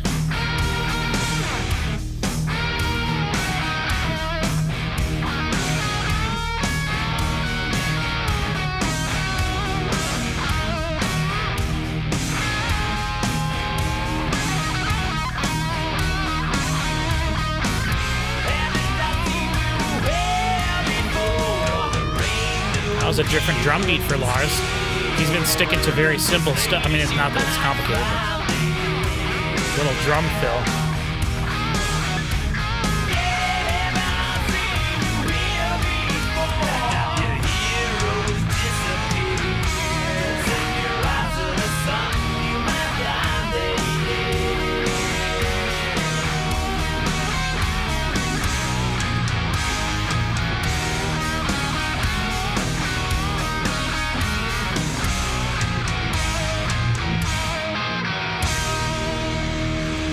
Hey, I can do this.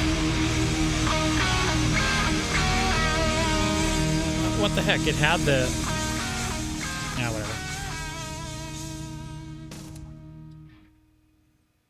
whatever. Kind of a lazy ending there, Metallica. I did not like that song at all, really. I thought the vocals at the beginning were like embarrassingly bad. Not bad, I guess. Okay, he was singing, I guess, the correct notes, but like... The way he was singing at first, I thought it sounded like a different singer. I did not care for it at all. And then the, when it got to that part that was very Alice in Chainsy, Chris. Yeah. I feel like they did that sort of a thing on Load really well. Like the background vocals where everyone's just kind of doing that thing where they're like swelling and all that, and there's just a lot of tight harmonies. On Load, that was all mixed like one unit. It was mixed like one little brick of audio that you could slide around. I can see it on the, way. It felt like one contained thing that was mixed really well and then inserted into the song. Whereas here, it felt like just a bunch of really separated layers that weren't working together very well, and it felt loose and weird. And I didn't think that because you could tell what they were going for, and maybe they were just trying to do it in a different way or something, I don't know, but I just felt like it didn't land for me at all.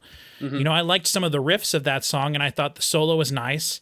I said it in the last album, Chris, like I really prefer Kirk's like bluesy guitar soloing, like this kind of stuff over the stuff that he was doing, on the earlier thrash stuff, even though it's a different style of music. So, I mean, it's different, but I really like the way he does his solos here. And, so I like that, but I don't know. Do you like that song, Chris? You said before it started that you thought it was pretty cool. Yeah. I do like it. I don't like it as much as I thought, but I agree with all of your complaints about the vocals for sure. Mm-hmm. I'm happy we're back to the production of the first 4 songs and not the production of track 5. So that was nice. I wasn't concerned that 5 would carry on. I know this album yeah and I don't know, you got anything to say? I liked some of the riffs. Yeah I mean it's like a 6. Yeah, I guess. Yeah, I could. Well, no, I would say it's less than that because I really did not like those vocals in the verse. Sure. When it first started, I was like, "What?" I thought it was a different person.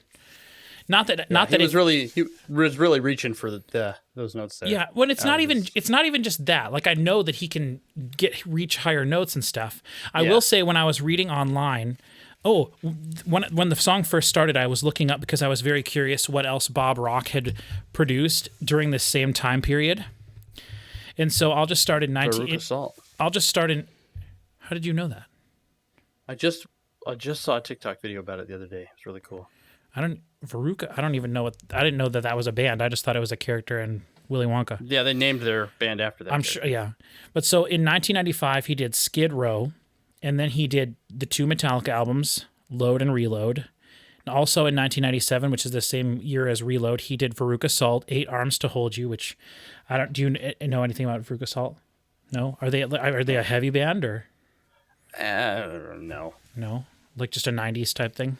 Yeah, 90s alt rock sort of thing. Not pop really, but not heavy, I would say. And then Garage Inc., and then Bryan Adams on A Day Like Today, then Motley Crue, then whoever Tal Bachman is, then Metallica S&M. And then after that, it's a whole bunch of different things. Do you think that Tal Bachman is related to Bachman Turner Overdrive? You know, that's a good question. Let's just check right now. Yeah, it's not spelled the same. Which is a band I can't believe I even know the name of, but BTO.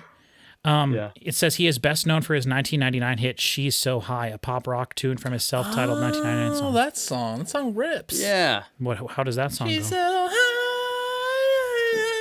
high above me. She's so lovely. Really? Okay. Yeah. See, when I see "She's So High," I just think of Blur's song. She's so high, she's so high, I want to crawl all over her. Eh? I hate this. That? I was just gonna look up though, because then this is interesting. Hold on. When I was looking at the Reload wiki page, there are several songs on this album that are tuned down to D flat. On this record. On this record, Devil's Dance is one of them. most of the album is tuned to E flat, which it was also tuned to E flat, and one of the songs is D. So let me find Is where what? Is D. Let me find where it says that. Oh, I see. I was like, there's no song named Okay. D. It says this is the second album to feature most songs in E flat tuning, with Bad Seed being played in D flat tuning and Devil's Dance in D tuning. It says D tuning was earlier used for The Thing That Should Not Be, Sad But True, and also a song called Drop D. Drop D. Yeah. And the other one, and the other one is Drop D flat. Oh, so that's because it sounds too low for Metallica, and that's like part of that thing where you're like, this is the best. Like I think it's why it because grooves so much, or why it sounds that way, because like there is a.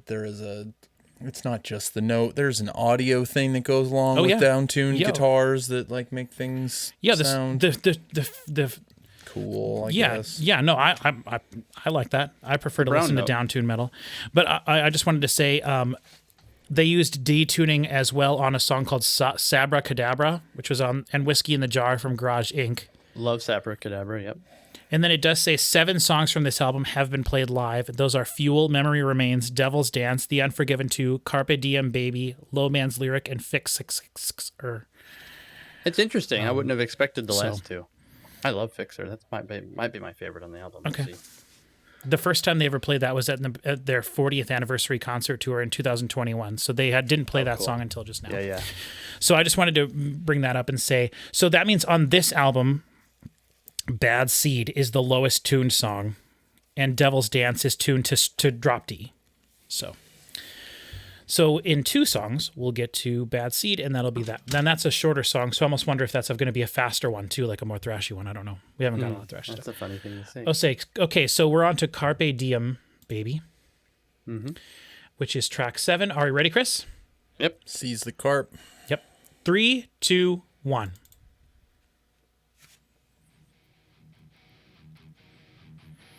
Faded. Interesting. Yep. The classic. If it's just one element of the song. Ooh, I love that bendy whatever it is. Is it a bend? Yeah, there's bending involved there. I love that. Ooh.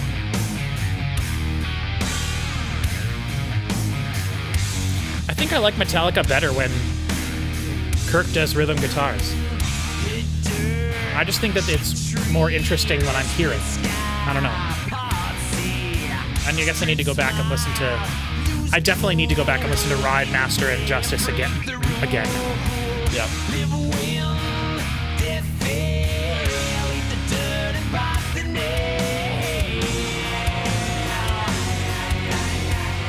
Yes, this you can tell the vocal production here is already way better than the last track.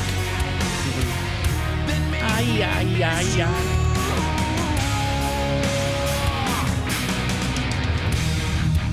Yeah.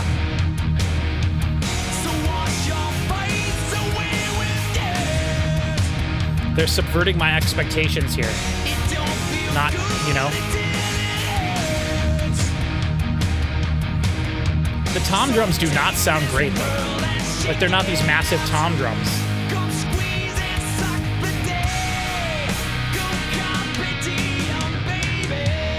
Yeah, they're kind of just dead hits. Yeah, and yeah.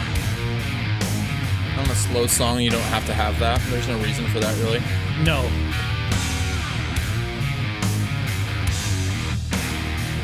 And tom drums are not a hard thing to get right, you know? Or would you say they are? They're tuned correctly. They're I guess not- that's true.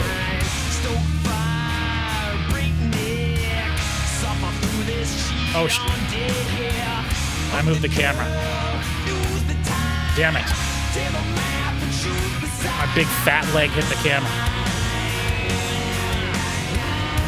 I gotta beat myself out. Damn it.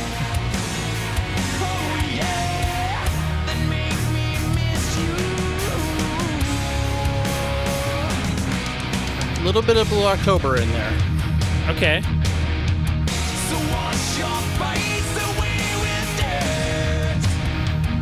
You know the... And then...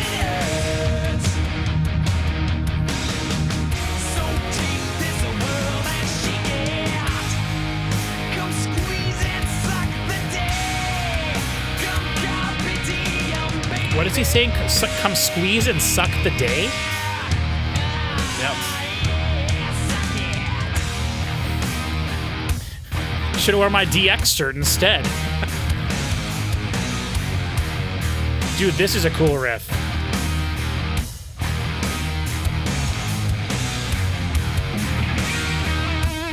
Middle. Yep. Is this a James solo then? They're both. There's no left right on this.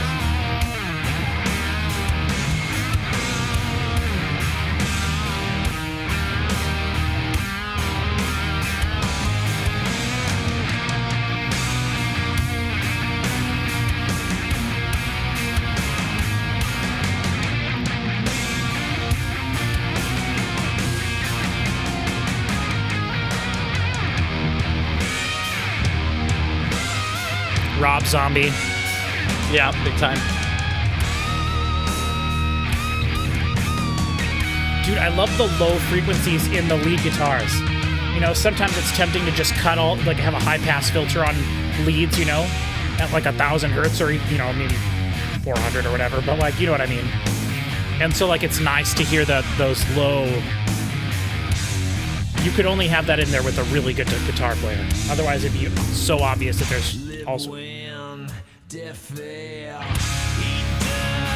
I'm okay with that. I'm okay with it.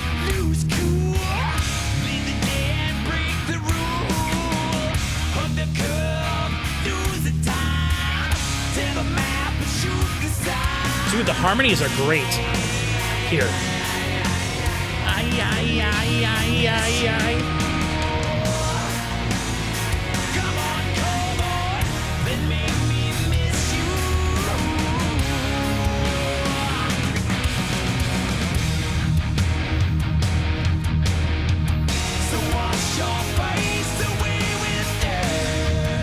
gotta tell us to suck it one more time. Suck it.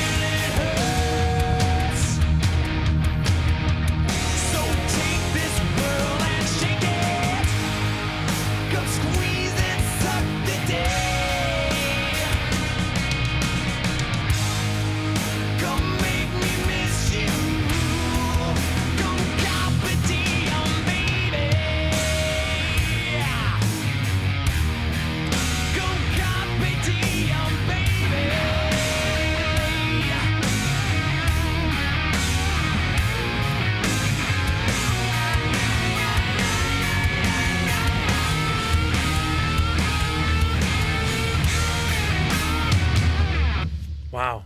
Tom hits at the end were big. Yeah, they were, and they were a little too big. Okay, that song gets 2 thumbs up from me. I love that. You can see, to me, I can listen to that, and that just sounds like there was more effort put into that than those previous 2 songs. I think it's just. I think a lot of it's just. Well, okay. Better Than You is the one that sounded bad. Yeah. Were you gonna say it's just the style of what's happening? I think the singing is. I think that the singing is done in a more regular James Hetfield style. Definitely. The last song, he was certainly trying to do something different. But I don't know. I just feel like the harmonies were better. They were tighter. Like it was... maybe it's just that the song was better. Like better writing, better whatever. But I loved that. That's probably my second favorite song on the album, I would say. But this stuff is... This is before I Disappear and No Leaf Clover. And this is before that stuff. Yeah. Because, there's the hints of that's what's coming in this one, especially. Sort of in Slither 2 with that, octave-y thing that Kirk was doing rhythm guitar in the right channel. Yes. Right, this is... Okay. I guess that's an interesting thing about Metallica is that that's eras good. And all of that. And how they work together. That's what people have been saying about 72 Seasons, that they can hear little bits of everything in there. Or at least 90s, from 90 on, Yeah, because I feel like we're in the third era of Metallica now, because you've got your pre-black, and then you've got your black through S&M. S&M was like the capping point of the second era. St. Anger stands by itself, and then everything after that is the new era. Oh, where we are now today in 2023. Mm-hmm. Yeah. Not what we're listening to. Okay, that's me for a loop. I'm like, what the are you talking about? Okay, yes, I get it now. In 2023, we're in at least the third era of Metallica. Mm-hmm. Yeah. How many, just out of curiosity, how many more Metallica albums do you think we're going to get? If they stay on the same trajectory of how long it took to get the new one. I watched an interview with them. I mentioned it when we were doing Load. I watched an hour-long interview with them, Chris, talking about 72 Seasons and their tour and everything. And which remind me to tell you something about that too. But in the interview, they said that they had a lot of fun making 72 Seasons because they were trying to think less about what people expected of them, and also they enjoyed the process of working in the studio this time, which is not always the case for them, they said, and that they were excited to do a new album faster. They did say that specifically in the interview. So they want the next album to not be as long between. Good. Okay. But I mean, they did say that they want to try to make music. They want to try to make Metallica albums until they die and literally can't do it anymore. That's fantastic. So That's we'll great see. To hear. But I would guess we could get a. Then I'm going to give them 2. 2, you think? 2, maybe 3, depending on how quick they get them out and what kind of shape everybody's in. Mm-hmm. Do you think someone will leave the band? No. You think they'll? Will die. Okay. Okay. One thing that I really like about this album that I don't think I really had ever put into words, especially compared to Load, is that this album seems to be much more the words ethereal's not quite the right word, but sort of like a dark whimsy, like something like mystical almost like carnival-y, maybe, kind of. I'm thinking more like fairies in the dark, kind of just something. I don't know, I can't think of the word. I was thinking it's really interesting to me to think about this album in terms of this and Load and the differences between them, because I do feel like the moments that I liked on Load, the most are what's being represented the most here on this album. Sure. But it feels less special to me because those moments on Load, they were big and plotty and had this really cool bluesy riff feel. They weren't as prominent. They weren't as there wasn't as many of them. And here every song is like kind of the moments where I was getting excited on Load is what the basis of every song on this album is, with the exception of Fuel and The Unforgiven. Every other song has been the big plotting slow blues riff, and it feels less special to me because we've gotten so much of that already, which is interesting. I wouldn't have thought that. So Interesting. Yeah. I've been trying to decide how you'll feel about Bad Seed. Okay. Because it could go either way. Let's listen to that. Hold on. Yes. Before we move on, Sorry. since we're halfway through. Yeah. This was brought up when we listened to 72 Seasons. But how many times have you guys listened to that record in part or in whole since we did that review? Several. I've listened to The whole thing? Yeah, I was I throw it on when I'm riding my bike places because big fat long albums mean I have to change things less. Huh. And I mean, so, I guess I knew you would have Chris Parker. I Well, I feel like I didn't. There was no judgment there. No, I know, I got Just a you. matter of fact. I have tried listening to it multiple times, and I don't usually get past the third song. So I've listened to the first song a whole bunch, and I really like that song a lot. That's the one that's With the hi-hat solo for the first 90 seconds. well, yes, but the That's 72 Seasons. The right, title but track. what's the chorus? That's the one where he does the Man Down? no, the words, the lyrics. It's the shit. I'm having a hard time remembering things. You're killing me.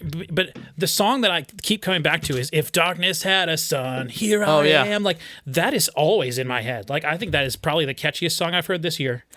That is the one song that sticks with me, and I still think that "Crown of Thorns." What is it? "Thorn of the Thorns" one that you said you like, Chris? Crown of Nail.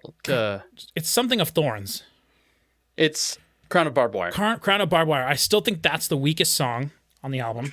Which is we all sort of agreed was the weakest song when we were listening to it, and then Chris has changed his mind on that. Yeah, But I think the chorus first, on that is super catchy. Wrath of Man. That's the one. Given to boo, Wrath of. See, Is that 72 Seasons? it's catchy, yeah, baby. I like that one. So that one and If Darkness Had a Sun are the ones that stick with me. I have not listened to the last. Well, no, I did listen to the last track again. I have to pick and choose because I'm only going to probably listen to like 2 or 3 songs at most. So I try to start it at a different place every now and then. But yeah, I listen to it every now and then. I'm trying to decide if it's going to make my top 12.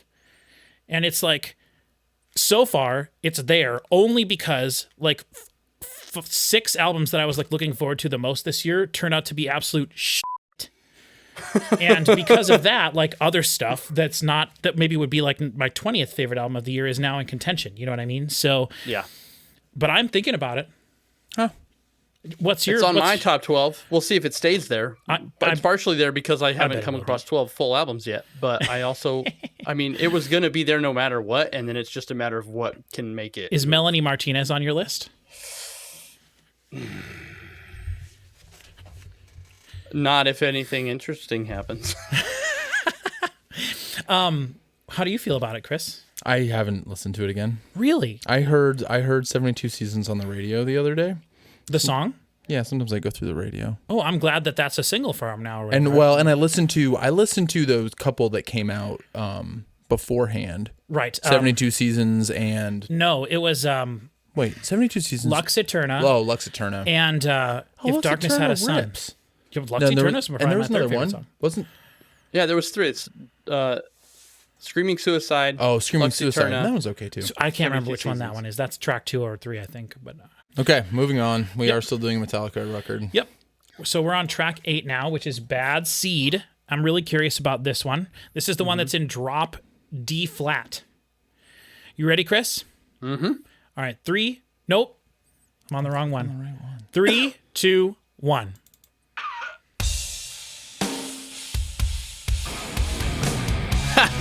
That's exactly the thing that made me wonder if you're going to hate this song.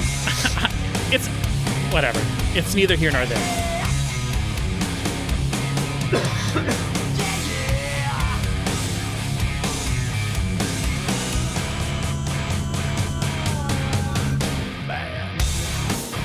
Yeah! I like it. Dude, yes. This is so something you would not like and I would love. You know,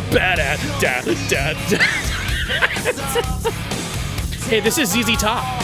They listed ZZ Top as their big influence right. for Load. ZZ Top. ZZ Top could do this. Oh, I guess it is ZZ Top, huh? It is. You know what I mean? My biggest beef is the guitar tone. Oh, really? I don't love it.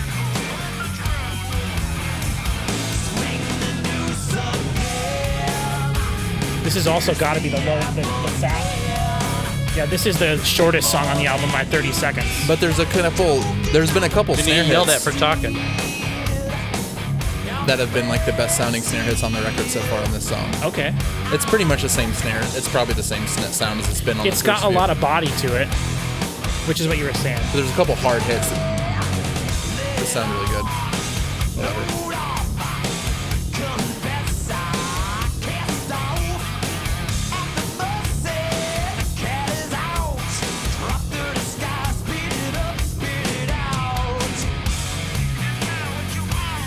Half tempo.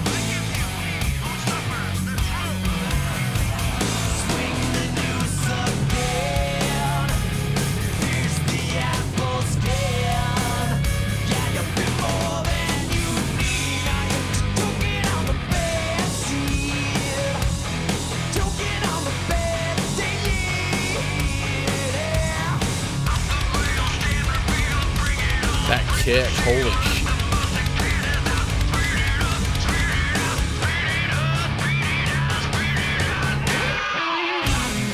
Yeah! Yeah! Cool intro to a guitar solo. Yeah!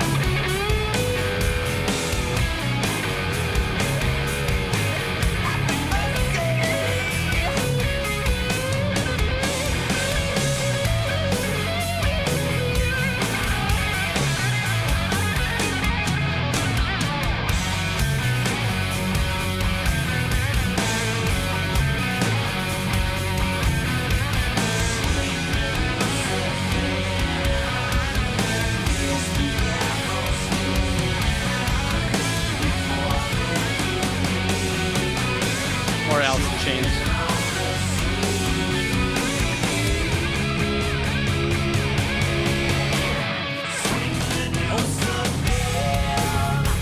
I love that high voice, the high vocal. Again! Love it. It doesn't sound very Metallica-y. Is he saying chokin' or token? Choking. I thought he was saying chokin'. Remember the cough? I do remember that. How could I forget? Choking.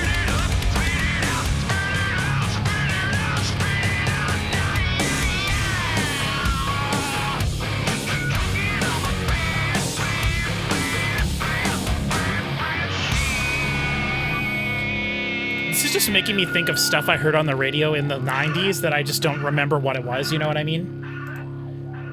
That coughing's stupid. I stopped it. That was dumb. You know, I will say about the coughing, you know, the first thing I thought of was you generally, when you hear coughing on an album, right before that, you hear someone going, and so I'm glad we didn't hear that because it's like, oh my God, how cool it's are not you that you're about that. taking a hit before you It's sing your about song? or choking on the whatever. bad seed. Yeah. No, when I was listening to the lyrics and I was trying to think like, do these lyrics have some sort of like an innuendo or a deep meaning, or is it just purely meaningless? Because it's only one of the two, you know? It ain't like he's saying anything that you can relate to. It's just words thrown together. But they could have like a really deep meaning or something, you know, if you look like beneath the layers. But is it that kind of a thing, or is it just what it is? You know what I mean? Tell us what it's about, Well, Chris. I will tell you. It is about the general collective greed of human beings. The lyrics suggest that people are always wanting more and more, but then they realize that all they have may not bring them true happiness or fulfillment. The song may be questioning the validity of material possessions and the importance of human values over money and possessions. Yeah, so it's about Where are nothing. you getting this stuff from? I have an AI that I ask questions to. Oh, that's an interesting way to do that, huh? Yeah, because it's like I could scour 1,000 different lyrics meaning sites, or I can have the machine do it and tell me what Well, makes so the it most does. sense. Yeah, right. Huh? That's interesting. Yeah. That was my favorite song on the album, I would say. Well, No, you like the other one more. I do. Devil's Dance. Dance. No, you're right. Devil's Dance was really cool. And honestly, Fuel is great, and so is Memory Remains. I'm not, and so is the Ultimate. It's been a pretty good album so far. Yeah, and it's like Bad Seed. I was like, he's gonna think the cough is the stupidest thing of all time, but ultimately, the song. I don't, especially because it like works thematically with it. You know, the lyrics are choking, and so they have coughing and stuff. Like that's cool. Yeah, you know. I mean, Melody Martinez has that song that's all made of like coughs and sneezes because it's about being in a nurse's office. But you don't know that, so we'll talk about that some other time. Yeah. I do still Great want to song, react to one of fantastic. her albums. Do And you know I who think Melanie that would be Martinez is? It's someone that Chris has been talking to me about for years. And he's told me like countless times to go listen to her first album. And her second album won't just do came it. out this year. I've never Her heard a third album second just of came it. out. I have no clue. She could be a metal musician, a punk musician, pop, reggae. I have no clue. I've never no clue what it sounds like. But Chris absolutely loves it, and he's talked about it so many times. And at this point, it's like, I mean, I'm not going to get on your case about it because the number of things you've told me to listen to that I have not heard a breath of is long. So that's it's a long why list. it's so great that I have a reaction channel now, and we can do stuff like that and actually save. We can get something out of the fact that have never watched the Star Wars movies. You know what I mean? Yeah. You know, like there's a reason that hasn't happened in my whole life, and it's because I was saving it for my channel. But no, I'm not going to be doing movie reactions. I'm just saying, you know. Yeah. Okay, I remembered what I was going to say last song that has nothing to do with anything. I just want to point out all the records on the wall back here. Don't they look really cool? Well, if you want to know a little bit more about those records and where they came from, they all came from the same crate of records that I bought when I was garage sailing with this man right here. And I have a whole video on my channel that was just released last week going through all of those things, plus the awesome box of Nintendo NES stuff that I bought with games, consoles, and then also a PlayStation 1 and a bunch of PlayStation 1 games, plus some records and some albums on reel-to-reel tape and even some cassette tapes. So go check that out on my channel. It's one of the more recent videos that's been posted. Or just look up Garage Sales Patrick Musilek on YouTube and it'll pop up. I'm going to do a review of the towel hanger that I bought on the same garage sale that I Yes. was at with Patrick. How'd that work? On my channel later. It worked great. I think it's for a bathroom, but I put it on my outdoor sink. Dude, that's awesome. Yeah. Spoiler for his video on his channel. Yeah. I do like that. He doesn't have a channel. He doesn't have a channel. Rotate. Reviewing things that we got from garage sales. So, all right, we can move on to the next song then. Yep. I really liked to Bad it. Seed. We'll see what happens. Oh, this is Where the Wild Things Are. It Okay, is. I expect there to be some bass, and I want some Jason Newsted influence. And this is a good time for me to reiterate that my whole life, well, not my whole life, but I always equated in my head Jason Newsted and Bam Margera together. They were the same person for a long time to me. That's interesting. So yeah, I think just watching a lot of MTV and stuff at the time, a lot of Jackass, lots of, you know, what was the show about Bam and his dad and his family, like CKY. Oh, no, well, CKY stuff, but no, Bam had a whole show on YouTube. He did. I can't remember what it was called. It was, suddenly. Gosh, we should know. because this. some of the early Jackass stuff was kind of like that, right? Yes. No, not.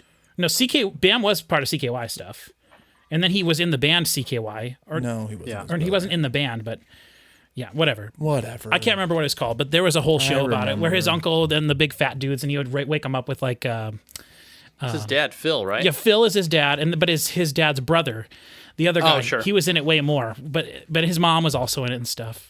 We should know what that's called. That's really know, bad. I watched That's it. really Crap. bad. I can't believe No, me too. I watched all that stuff. And that was when we were in college, even too. That was still going up at that point. That was when that stuff was. Anyway. Anyway. Okay, Jason Newsted, though, we're talking about. Where the Wild Things Are, track 9. You ready, Chris? Oh, yeah.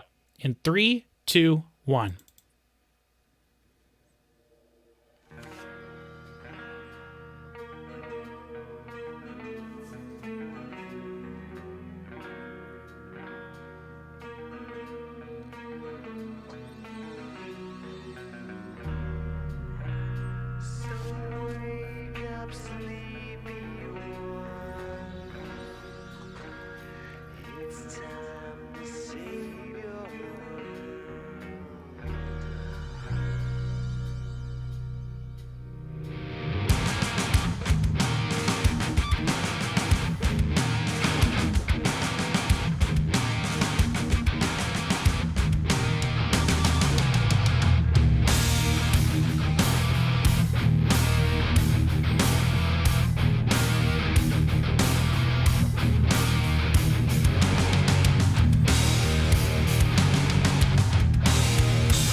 Very interesting. It's time to save your world.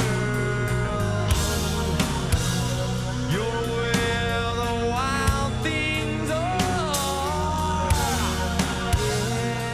All 100% clean vocals so far. Soldiers off to war.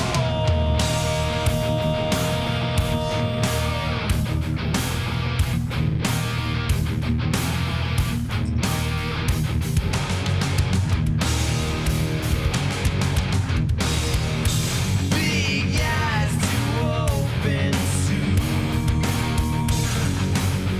Bleeding out under sun and moon. What does heaven know you're here? And did they give you smiles or tears? No, no tears. That was actually a pretty fast riff for this album, you know?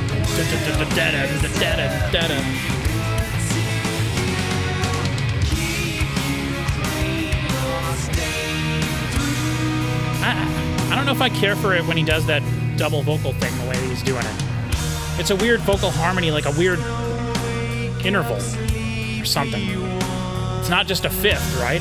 It's some weird interval. The Alice in Chains interval.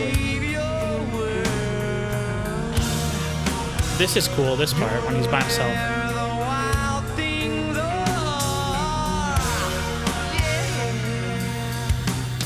Toy soldiers off to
This is kind of dreamlike, really, you know? Yeah. If you're talking about kids sleeping and stuff and dreams and whatnot. Kind of Pinocchio-ish, which is weird. Yep.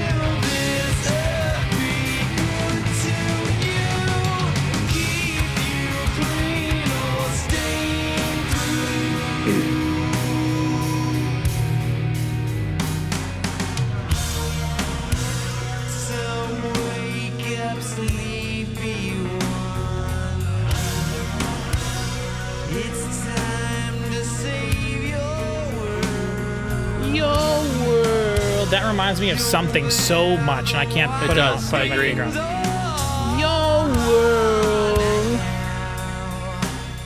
toy soldiers off to This is pretty cool, really. I mean, yeah. Kind of, there's like a prog element to it as well.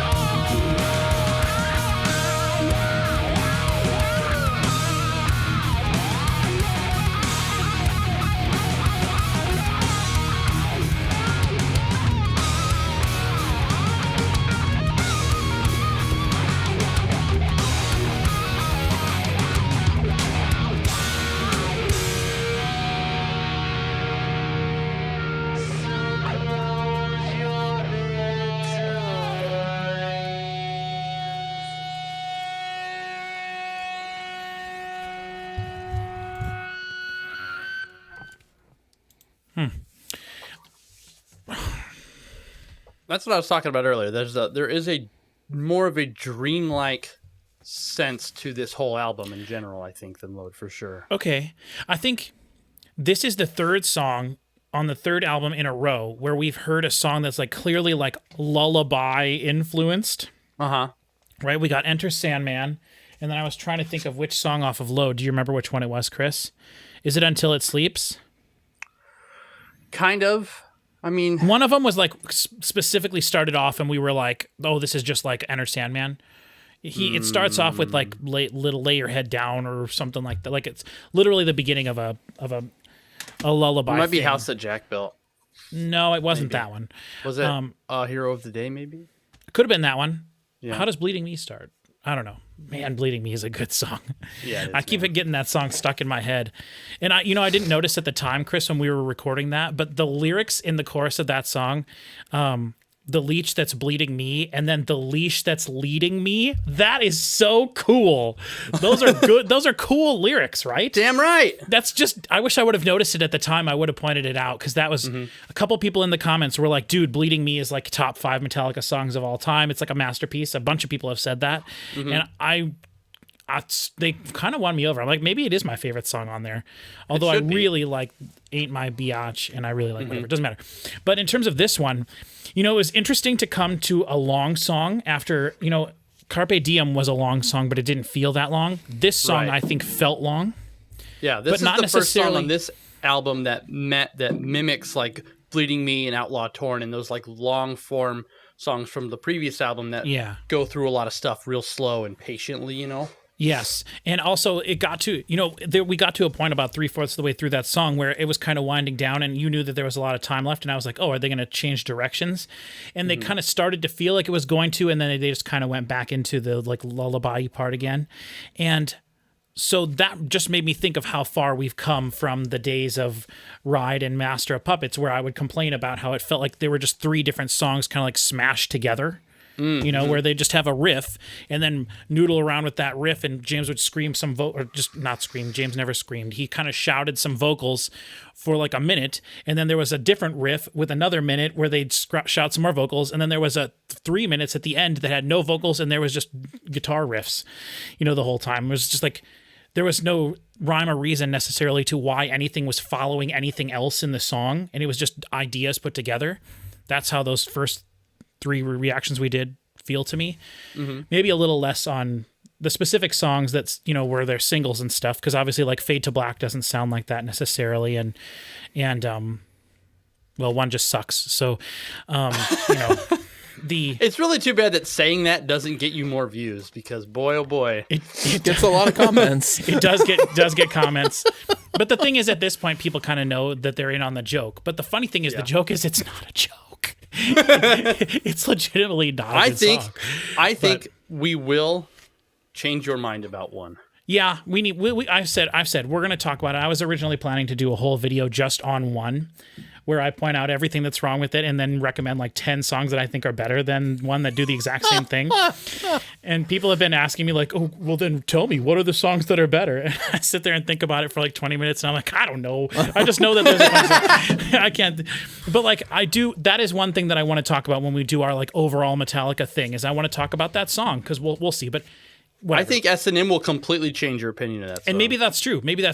But the thing is, if the best version of your song is on your live album, then you screwed up the regular album studio version. So, I think this might be a different. But you're right. We already talked about, or we talked about it in the last video, how I'm really coming around. Or we did this when I was talking about when we did Kill 'Em All.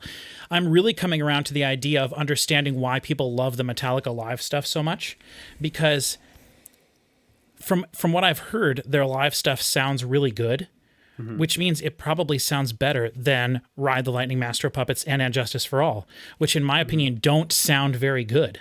I understand you have to take them for the context of the time that they were released, but if you take that factor away, I don't think that they sound very good.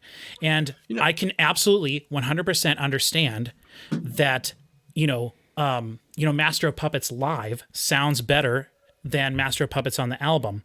And also, when we were talking about this, since I like so much music that's more than just guitar, bass, drums, vocals, right? I always talk about that all the time.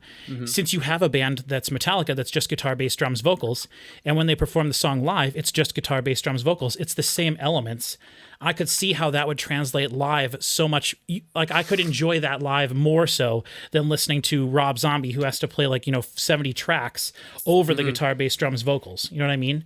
Like, it's easier to compare the live version of a Metallica song to a studio album song rather than the studio album of a Nightwish song with a 72-piece orchestra and 125-piece choir on it on the album with the same amount of effort put into it as the guitar, bass, drums, vocals that it is to listen to a Nightwish live thing where it's guitar, bass, drums, vocals with all these things just tracks. You know what I mean?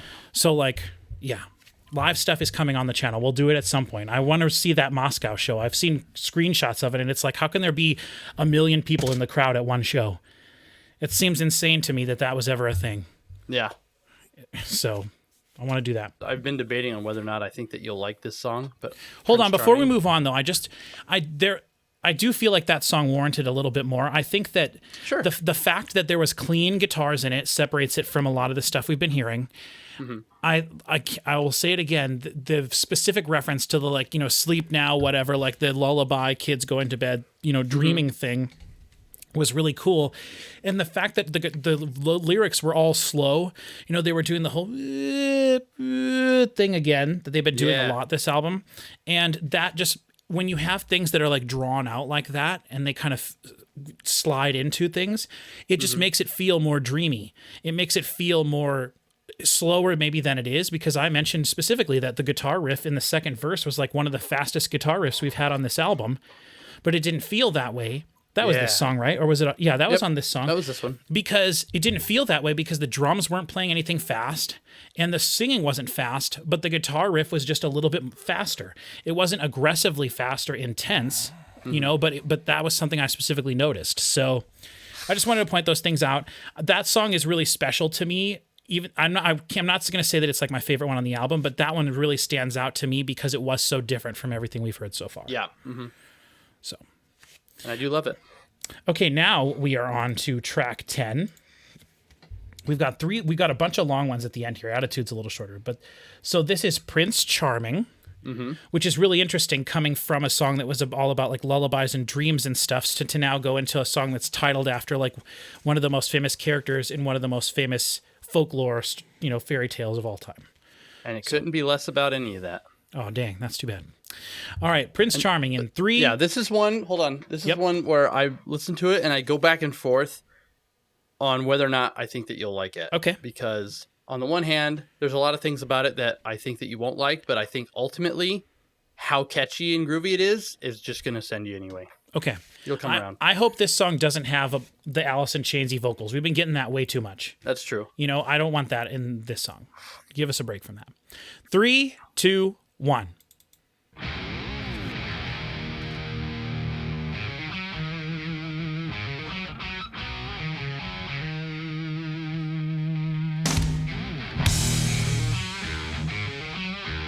It sounds so good. It's off time. Hi-hat hit there.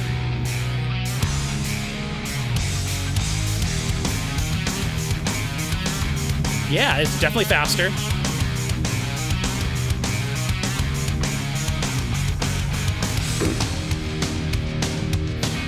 Again, the tom should be bigger here. There's a black cloud overhead, that's me. And the poison ivy chokes a tree. Again, it's me. Just when I think they're not going to do it, they do it. Urban street, you are Now I lay me down to sleep. I'm the little boy that pushes hard and makes him cry.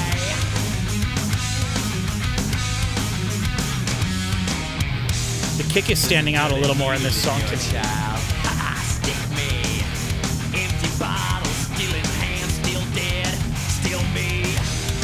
I'm the suit tie that bleeds the street and still wants more. I'm the 45 that's in your mouth. I'm the dirty, dirty whore. Yeah, look at me, the one who can't be free. Much too young to focus, but too old to see. Hey, look at me, what no one wants to see.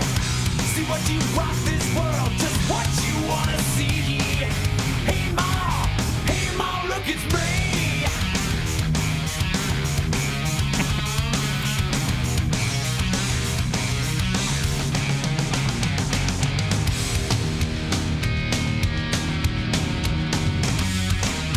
Yeah, and he wants to be called father now. Me again, me. The marks inside your arms spell me, spell only me. I'm the nothing face that plants the bomb and strolls away. I'm the one who doesn't look quite right as children play. He said, I'm the Nothing Face. Nothing face. Yeah, is that where the band Nothing Face got their name from? The one who can't be free. That just seems like some random thing that a band would be like, yeah. Huh? No? Hey, look, it's me. What no one wants to see. See what you brought this world. Just my grandma. Wanna see. She'll be okay. Unless she fell. Look, it's me. Then she probably wouldn't.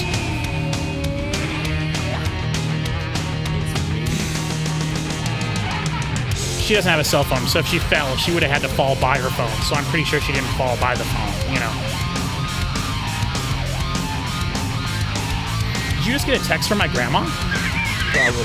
She couldn't get you. Sorry. Guitar solo. Sorry, everybody. Okay? I'll pay attention now. I'll stop talking and pay attention right now. Right now.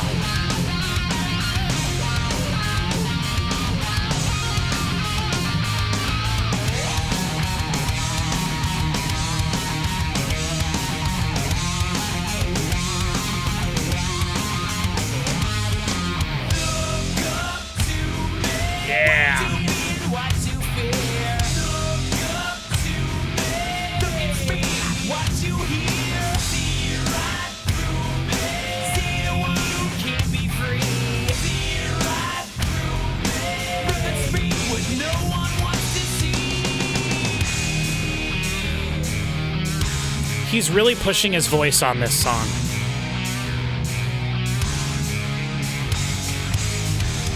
But they did the Alice in Chains vocal thing. You didn't. Yeah. It wasn't as, yes, but I don't know. I feel like I didn't care for his lead vocals in this song, so it didn't bother me as much. Like the vocals are the thing I don't care for in this song. It's too high for him. I was just commenting that he's trying, which is good for him. I didn't say he was doing it.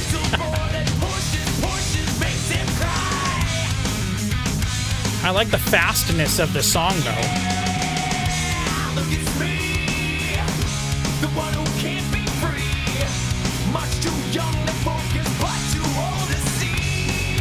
Hey, look, it's me, what no one wants to see. See what you brought this world is what you wanna see. Hey Ma, look, it's me. Yeah.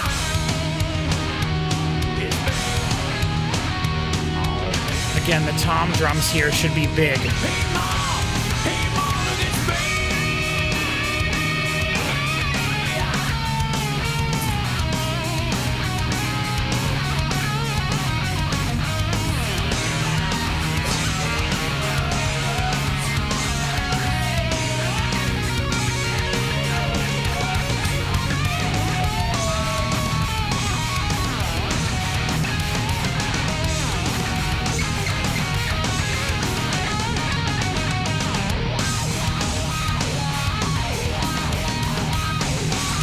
Got a lot of whammy bar here. We've had it throughout the album, but this is the first Godsmacky part that's like, Wop. not whammy bar, wop. I do it every time. You got to be here to correct me, Chris. Otherwise, Chris Parker's just like, yeah, sure, one whammy bar. No, not whammy bar. Wah pedal, wah pedal.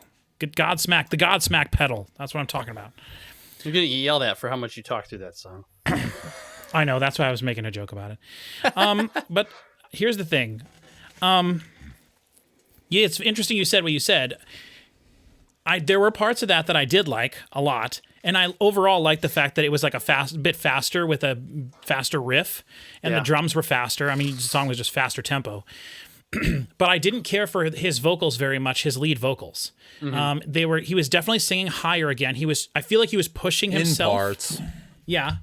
Yeah. Other parts were very just stock James Hetfield. Yeah, and those are the parts that I liked, I think, more. The talking was dopey. Talking was terrible. That's always terrible. But I would say if in case you're curious, Chris, I would say that to me on that song the negatives outweighed the positives. Sure. And if I'm being honest, the reason I was talking through it a little bit more probably is because I had pretty much written it off after the first verse. I figured. And I just, the guitar solo was nice. It was in the middle-ish, kind of. It was off a little bit, but it wasn't as, yeah. And snare sound is different. It's higher. The snare was higher. You think they just tuned it higher? Mm-hmm. You think? That's interesting. Okay. Do you like that song, Chris? I do. And I that's one of the ones where it's like, I listen to it and I think there's not anything super interesting happening here, but every time I listen to it, it's like, yeah, this song rules. And it's like, whatever. I don't know, but I like it too. It's one of the ones that grows on you. I like the guitar riff. Yeah. I don't like the talking. It almost sounds like is he trying to make fun of Dave Mustaine? Is that what this is about? Does he talk a lot? So in his... right. Well, yeah, and there's talking in Megadeth songs. Is there? All the time. But, right, and I'm not the guy to like quote Megadeth because I'm not a Megadeth guy. I'm not a Dave guy.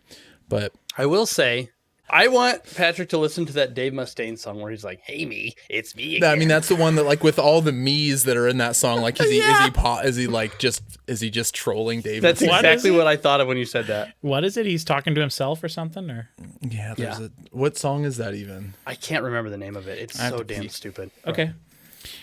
That song. You don't mind if we talk while you go? No. Okay. That Megadeth song is "Sweating Bullets." He said that Megadeth song is called "Sweating Bullets." Yep. Yeah, which is hilarious because that's what my dad says every morning when he goes for a walk. He comes back and goes, my mom always goes, "How you feeling?" He goes, "Sweating bullets."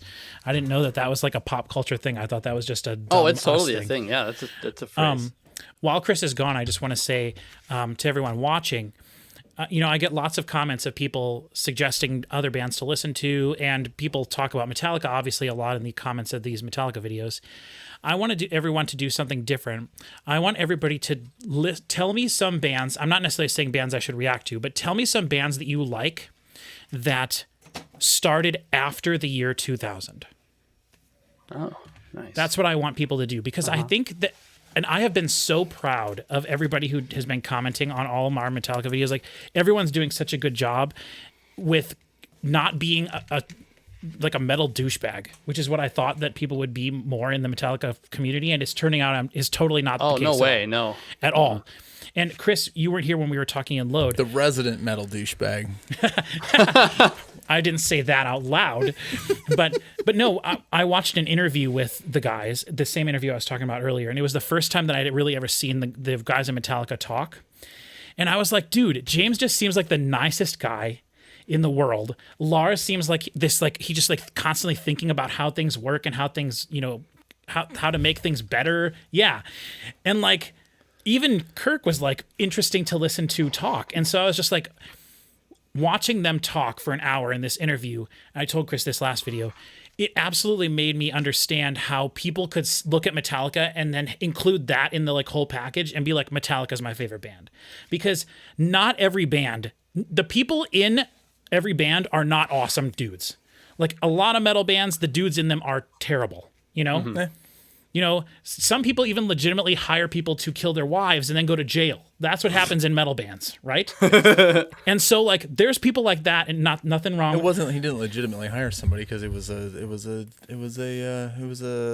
whatever the thing that the cops do when it was a setup. A sting operation? Yeah, it was. That was the All That Remains guy. So he didn't actually do that? I thought it was Tim Lambesis from Lamb of God. He beat up a guy? It is Tim Lambesis. Oh, I thought Tim Lambesis was the guy from Lamb of God. No. Well, his name is Lambesis. It's Tim Lambesis of God. Lambesis of God went is what to it jail used to be because called. he pushed Randy from Lamb of God went to jail in somewhere in Europe. Eastern Europe. Yeah. Because he pushed some dude off stage and the guy at least got hurt really bad or died afterwards. I remember when that happened. But it don't like. And I know it wasn't like a bad. Randy didn't like kill him, But anyway, all I'm saying is like my impression of the Metallica guys and their personalities was like it made me like Metallica even more. Yeah. And so I could absolutely see how Metallica would be the kind of band to like have a nice dedicated fan base. And I think that's awesome. But that was why I wanted to say there's probably a lot of people who listen to Metallica and I could see don't listen to a lot of other heavy bands. You know what I mean? So I just want people in the comments, I'm not calling you out, but tell me bands that you like that started after the year 2000. What more modern metal bands do you guys like? I'm just really curious.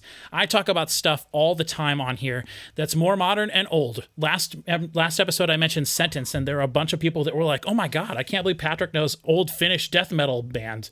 And I'm like, well, yeah, I know all sorts of crazy old Clearly you don't know anything stuff. about Patrick, because that's the first thing he knows. Yeah, yeah. If it's from Europe, I probably know it. Stupid US metal sucks. But yeah, so just, yeah. Let me know in the comments some metal bands that you guys like. I talk about it on my channel all the time, and Chris Parker, you know, my goal is to always find the best album that's being recorded and released right now. That's what I want to know. I still believe the greatest album of all time is being recorded right now. It has yet to be recorded, and I want to find it. So I'm always on the search for that kind of stuff. So, okay, sorry. Now we can go on. Low Man's Lyric. All right, you ready? Chris, by the way, did I ever send you the files for this album? Nope. What are you listening to? YouTube Music. I'm sorry. Sound great. I realized halfway through, I was like, I never sent Chris the files. Yeah, well, the internet's a hell of a thing. It is a hell of a thing. If it works on your device. All right. This is track 11, No Man's Lyric. This is the song with the hurdy-gurdy. Low Man's Lyric. Yep. What did I say? No Man's Lyric. Sorry. Low Man's Lyric with the hurdy-gurdy, which is an instrument I am not fond of at all. And you know why? hurdy-gurdy. Because I like the band Luvietti, and they have all sorts of weird folk instruments in their band, if you're unfamiliar with them. Way heavier than Metallica ever thought about being, is that band. And then there's also violin. So I'm excited to hear this. This is track 11 in 3, 2, 1. Also 7.5 minutes.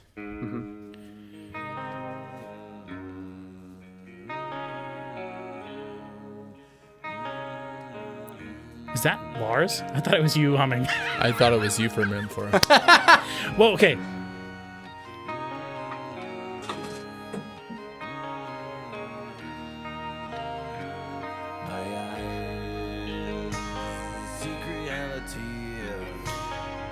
What is James' ancestral background? White. Fair.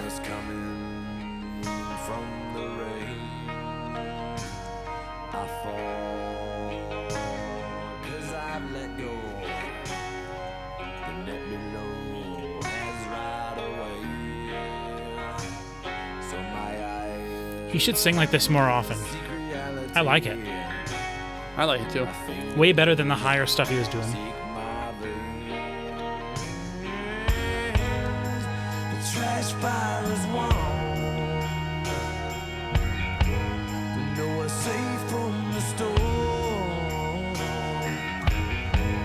Ooh. The violin over with on the left side. That's the thing. With James? Yeah. A little twangy Old West guitar there for a second.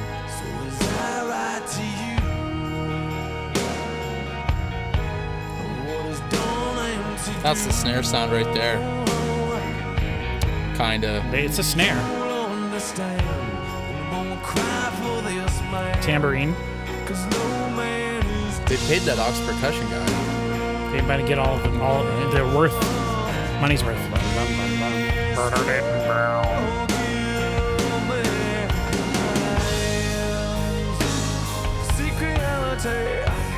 That kick sound is wrong in this song. Yes. Yeah, it sounds It's just bad. not even good. No. Boy, that's terrible. They had to EQ it and do stuff to it because it didn't sound right with this. Just take it out. Well, everything else needs to be brought up. They were scared to have the song be mixed the way it should be. See, this is like precursoring the snare sound on Saint Anger. This is like the foreshadowing. That kick snare sound on Low Man's Lyric is. Okay. God, it was a joke. No, I don't know. I don't know it well enough. I don't know. I can't wait till we listen to Saint Anger because I'm scared I'm gonna like it. You will like it. Chris thinks I will too. I think this is pretty good though. Maybe you won't understand and won't cry for this man. 'Cause Man.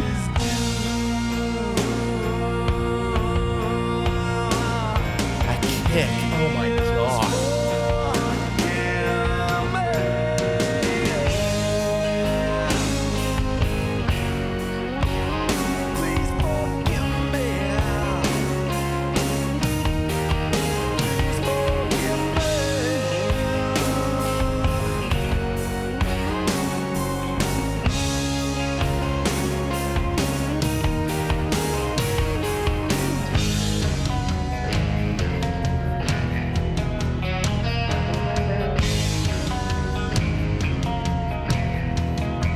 Farty guitars and we got. I like that. Yeah, I don't mind it as much either.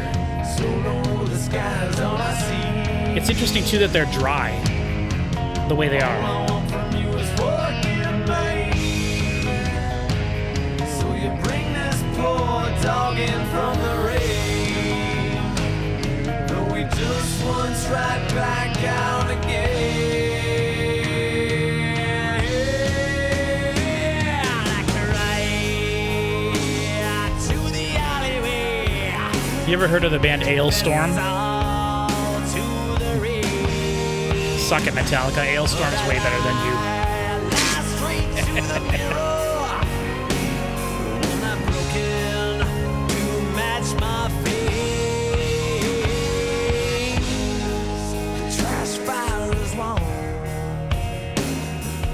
Is this song about hobos? Sort of. He's sung about that before, like vagabond, like stuff like that. Roving wanderer type thing. Ooh, his voice cracked. Should have done a different take of that. There's the violin.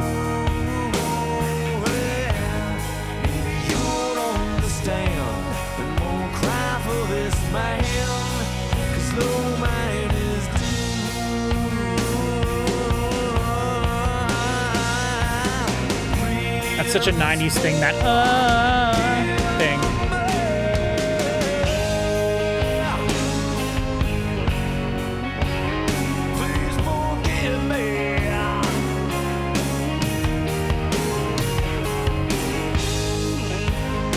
Have they ever performed this live? I don't remember if this is if it was on the list of songs I mentioned, because it would be interesting to see them perform this one live.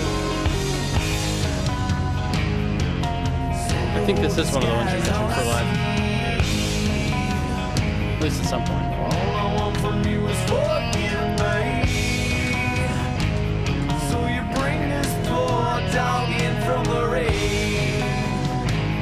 Though we just once right back out again.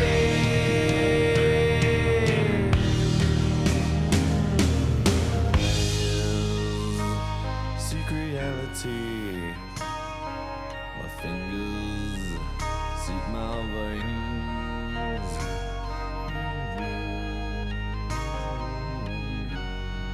I like it. I like the circle. I like the full circle, like come back to the way it started at the beginning thing. I like it when songs do that, especially if they're longer and they go different places.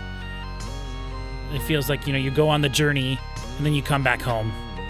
It's cool.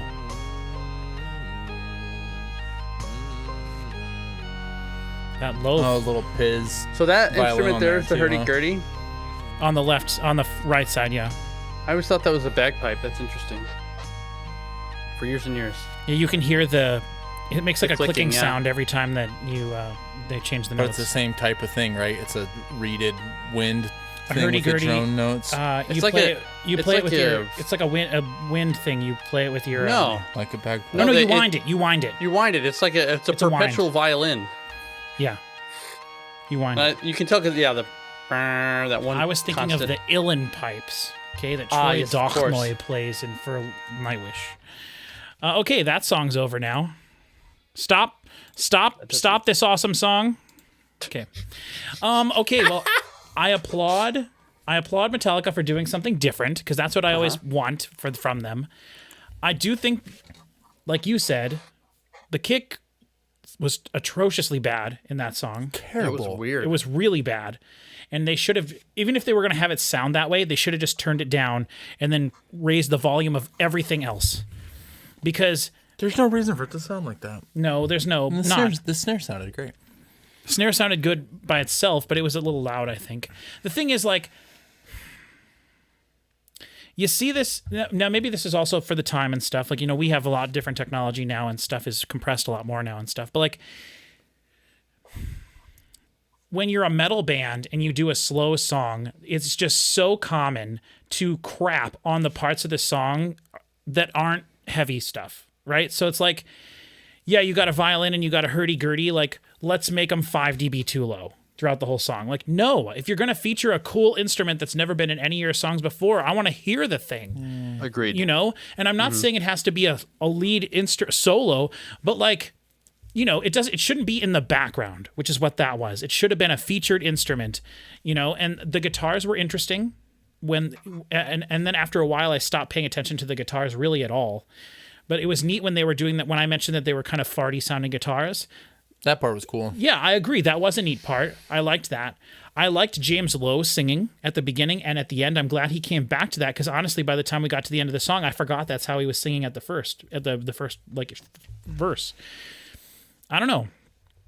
Overall, I would say that the production of that song kind of ruins it for me, and I wouldn't probably I wouldn't put this album on just to listen to that song. Sure. I would probably skip it, which is a bummer because I want Metallica to try new things in their songs, and they definitely did that with this song. And I just, I applaud them for doing that. And I'm happy. This is this album's Mama Said, right? Unless we get like a crazy song in the next 2 songs. Oh, sure. This is this album's Mama Said, something totally out of left field. So I'm glad that they did that, but I just, On that same thing about the production, though. So, like, when bands that from the other side of that don't do metal try to, like, do a metal thing, or, like, God, what was it? I might have this wrong, but I think I was listening to Baby Metal the other day, and I was like, they did not have a metal person produce this. They had a pop person I'm almost sure it was Baby Metal. And I'm like, they had a pop person produce this, and, like, they were like, oh, well, this is a pop band that has distorted guitars, and, like, it's wrong. And, like, on the same thing, like, this is too. I mean, the snare sound was incorrect for the song, but I mean that kick drum sound was wrong for anything. But there's like some, because you don't know it, right? You don't know how to do the thing correctly, and so you do this whatever, right? Like whoever, Bob Rock probably hasn't like mixed a whole lot of hurdy-gurdy stuff or Right. like whatever this is, and right. And I do think that Are you hitting the with your foot? Oh, is that what's No, I see what's happening now. I fixed it. Sorry. No, you're right. I've been hearing weird resonances too. I think some of it's the table, actually. Well, I EQ out all the low ends on our mics that's anyway, good. so it doesn't matter. But Chris, how do you feel about that song? I've always really liked that song, but not for any like production type reasons. I just think it's a nice little sing-songy song, but I don't have a ton of thoughts about it. It is kind of nice. And I'm probably the only person of the three of us that like somewhat regularly listens to like folk metal. So like to me, when I hear that, I'm just like, oh, you tried. Good for you. I don't think there's anything But, trying like, to be metal about There's that song. whole not metal, but like there's whole metal bands whose thing is like we're going to include folk instruments in the metal band. Well, I know, but in the there metal was song. nothing that was metal about that. Yeah, but we've heard Metallica do good songs before that aren't metal, and so it's like if you're going to do that, why not have this sound as good as those? You know what I mean? so far into this record, and I am surprised that there are more songs on here that I'm almost positive I've never heard before. Okay. Or like that maybe I did, and they just one year Right. and out the other Right. 10 Wow, years yeah. ago, 15 years ago. 15, 20 years ago, probably. And what was I going to say? I like the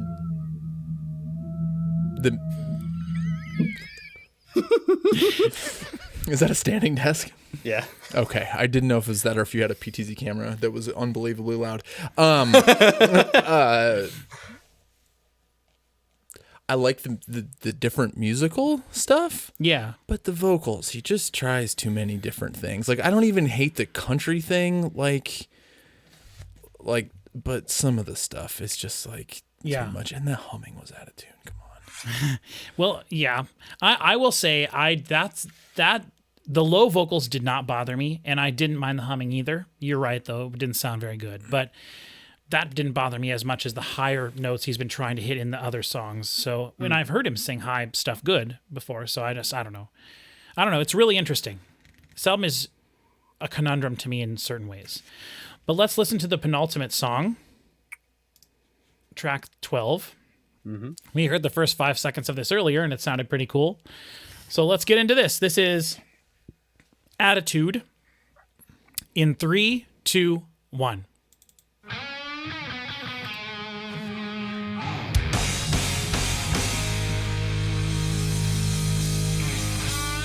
Do you think that was Lars yelling? No, I think it was James. Didn't sound like him.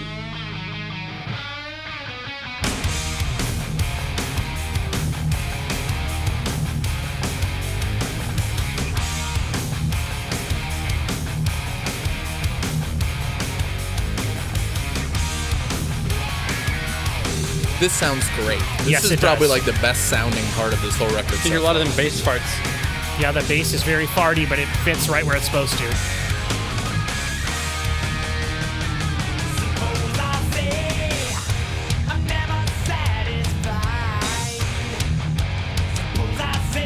Is it even high? It's just nasally. It's that he's doing that. He's singing up through here instead of through here. It's the same pitch, but he's just singing up through his nose. Yeah. I don't know why he's doubling it or whatever is on it. It sounds like... I don't like that. I don't know. I kind of like I don't like that aspect.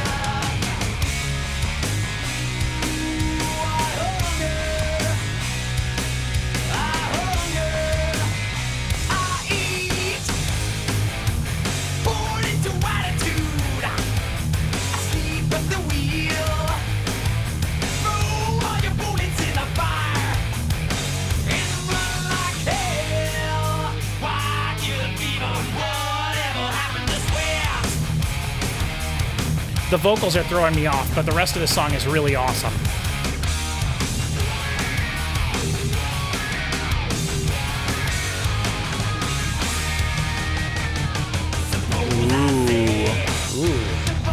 Little kill switch action. Little stutter edit. No, they did that with a guitar. Did they? I bet.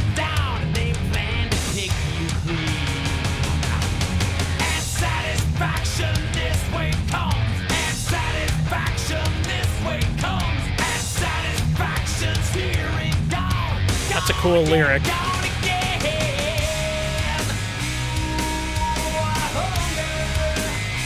I forgot I was wearing a necklace. This little pre-chorus part is like a total nothing part between two cool parts of the thing. Sleep at the wheel. Here, I don't mind it.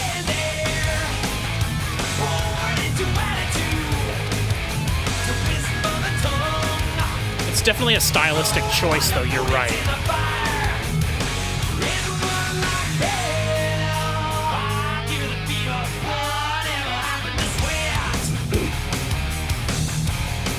This is a lot more fun, more majory sounding, you know, more Motley Crue-ish.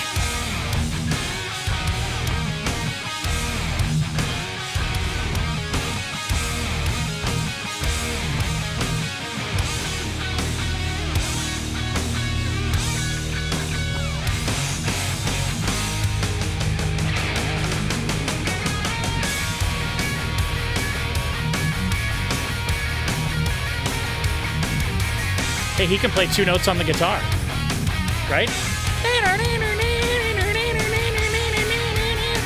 Come on, dude.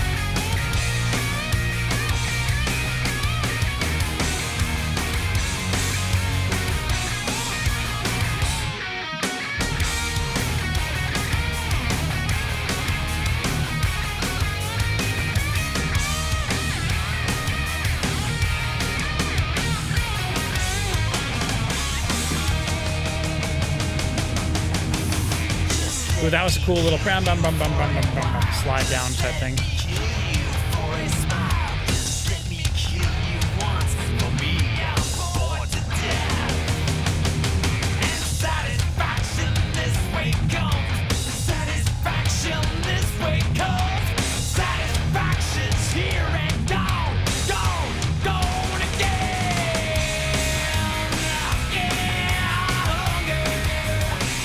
Is that a key change?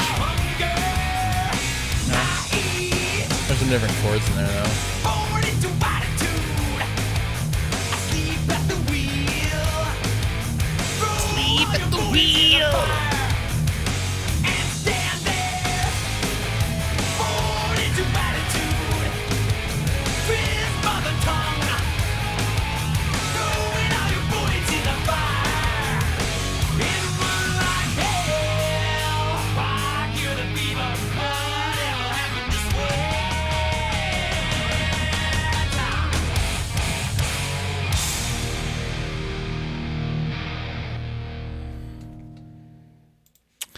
You know, they they almost had me there. I almost grew to enjoy those vocals, but I didn't.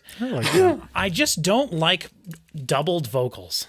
I think That is not true. I know, it must be the way he does it or something. I don't know. It sounded to me that whole time like I think he did a good job doubling them, but it sounded to me the whole time like there was just like this really very short like delay on them. And I didn't like it. It sounded weird, and I think the reason is because he just doubled it, right? I think that's what was happening, and I just don't like the way that sounded. It sounded just like that on that earlier song that we didn't like, "Better Than You," the song that sounded funky the whole time. That's how his vocals sounded, like slightly further away because they were doubled, and it sounded like there was a very like fast slapback echo or something on them. It wasn't though. I think it was just, the transients not lining up perfectly, which I wouldn't expect them to when you're doubling your vocal. But I don't know. That was the thing the rest of that song I thought was great. I liked the rest of that song totally. I liked the guitar solo, the noodly bits. I liked all that. I think the faster riff was nice. I liked that way better than the Bad Seed or whatever, the faster song earlier on the album. So I think that was a way better fast song. Well, what do you think, Chris? I thought there was one spot during the bridge when I don't know. I'm running out of steam. Oh boy. We got a comment on one of our YouTube videos. It says, this is on our Black Album reaction. I'm not going to read who it's from yet. It says, as an audio engineer myself, I get pretty frustrated at the misconceptions about the snare is a sample criticisms of this album. Yes, they recorded several samples of the actual snare in the same actual physical room that Lars recorded the drums in so that they could layer it in subtly to bring out the snare without making the cymbals louder. It's not used on every song, and where it is, it's used very sparingly and it's mixed in properly. People hear the word snare sample and they think Bob Rock just slapped on Easy Drummer or something. Not even close. And I think the toms actually sound better than the snare on this record. That's again the Black Album. That's a legit thing to say. Well, who cares about drum sampling? Well, I don't. But the thing is, like, I understand did you break your arm there? Sorry. Good. I understand what she's saying. So she's saying they sampled themselves. Like you record yourself until you get the perfect snare hit, and then you use that as the sample, right? Yeah, but who gives a No, I know. Get whatever one sounds best and use that. I agree 100,000%. But also, I understand that some people would not like that.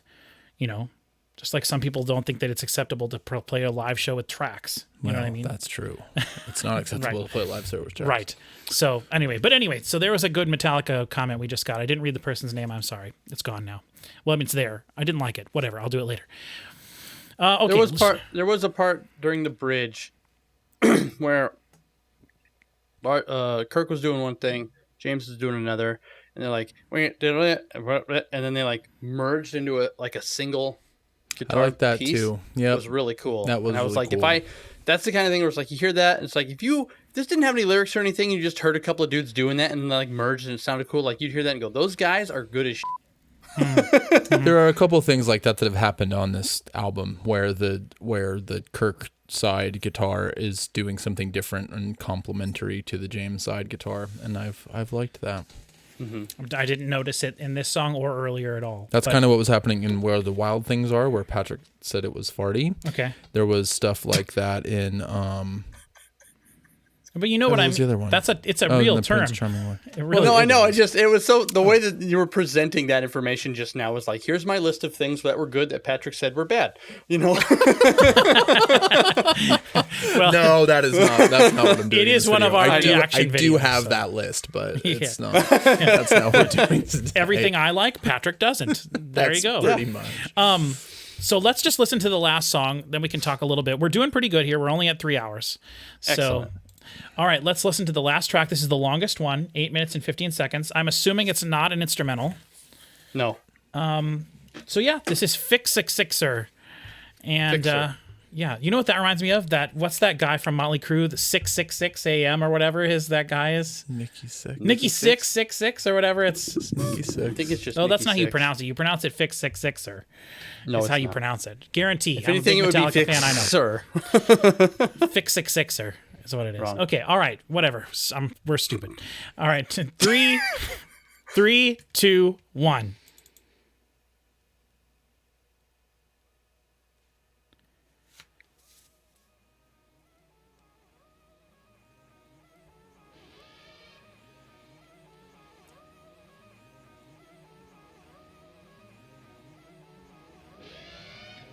Sounds like an elephant. I do love the fade in. I love how weird this is. The beginning, all the different guitar parts. Dude, that sounds like an elephant, like legit. Bass. Clean bass, too. Like, I mean, like, Yeah. played softly with fingers, probably. Which is not new set style. He's almost exclusively pick player. Dude, I love this. I love this song. That might be my favorite song on the album. Is this another Outlaw Torn? I think so. Yeah. Yeah.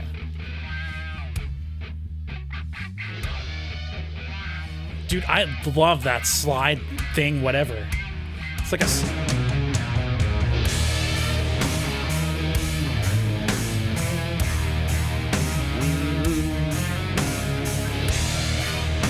Dude, that is so cool. That is a good one. I'm glad they left that in. That's cool.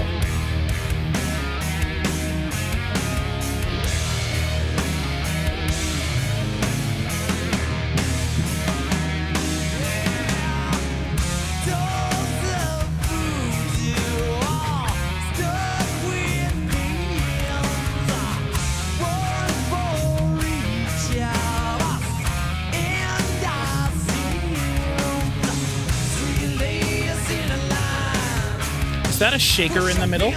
Right in the middle?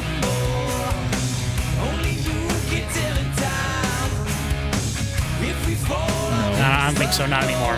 If it was there ever.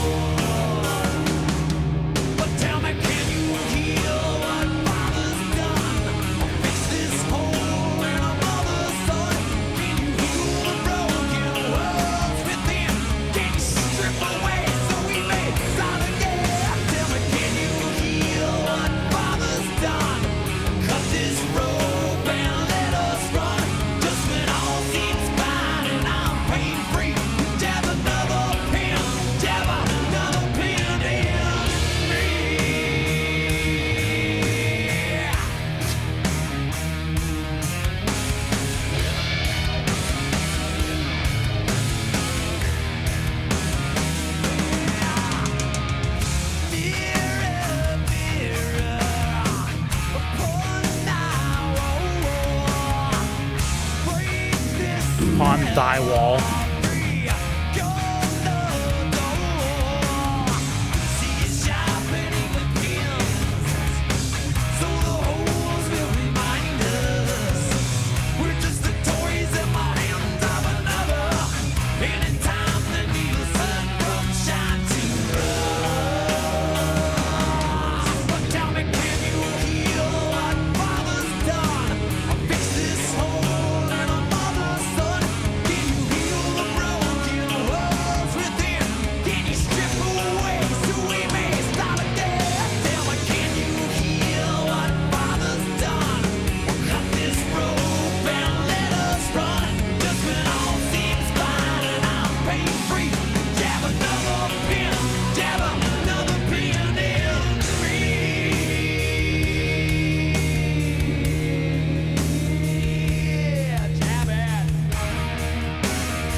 was that?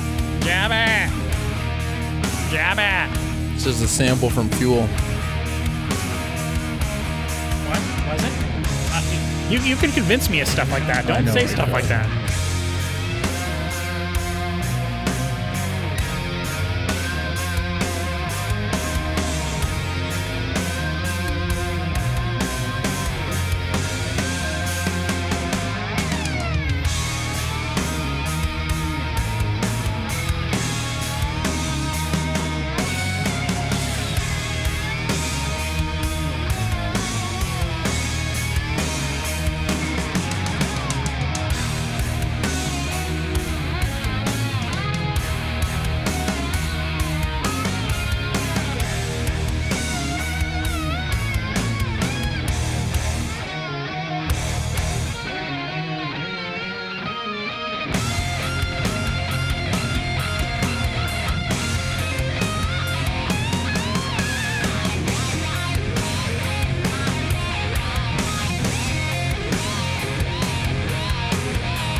In the middle again. The solo is in the middle. Close.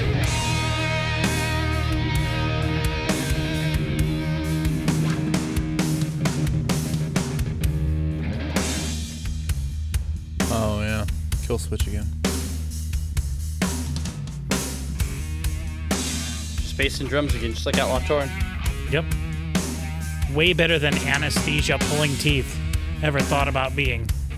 Better than what? Anesthesia pulling teeth. The most useless thing Metallica ever made. Did I mention that already in this video? No, that was our previous video. Another video. That was when we were talking about Seven Dust.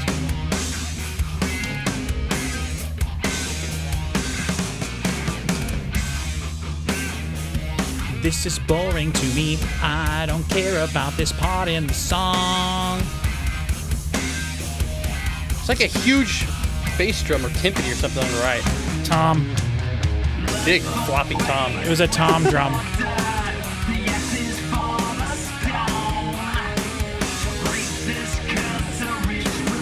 1997, the vocal effect. Like a flanger with a chorus singer, a vibrato effect.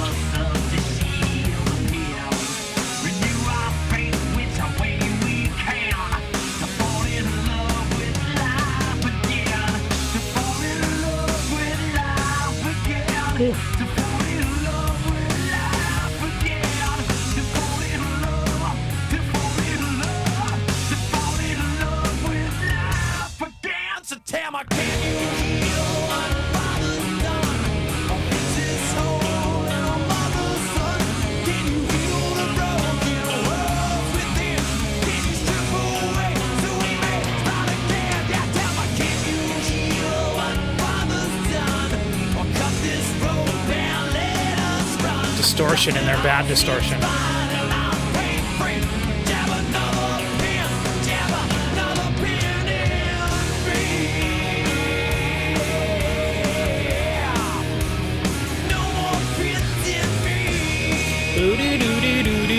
That's cool. That's cool.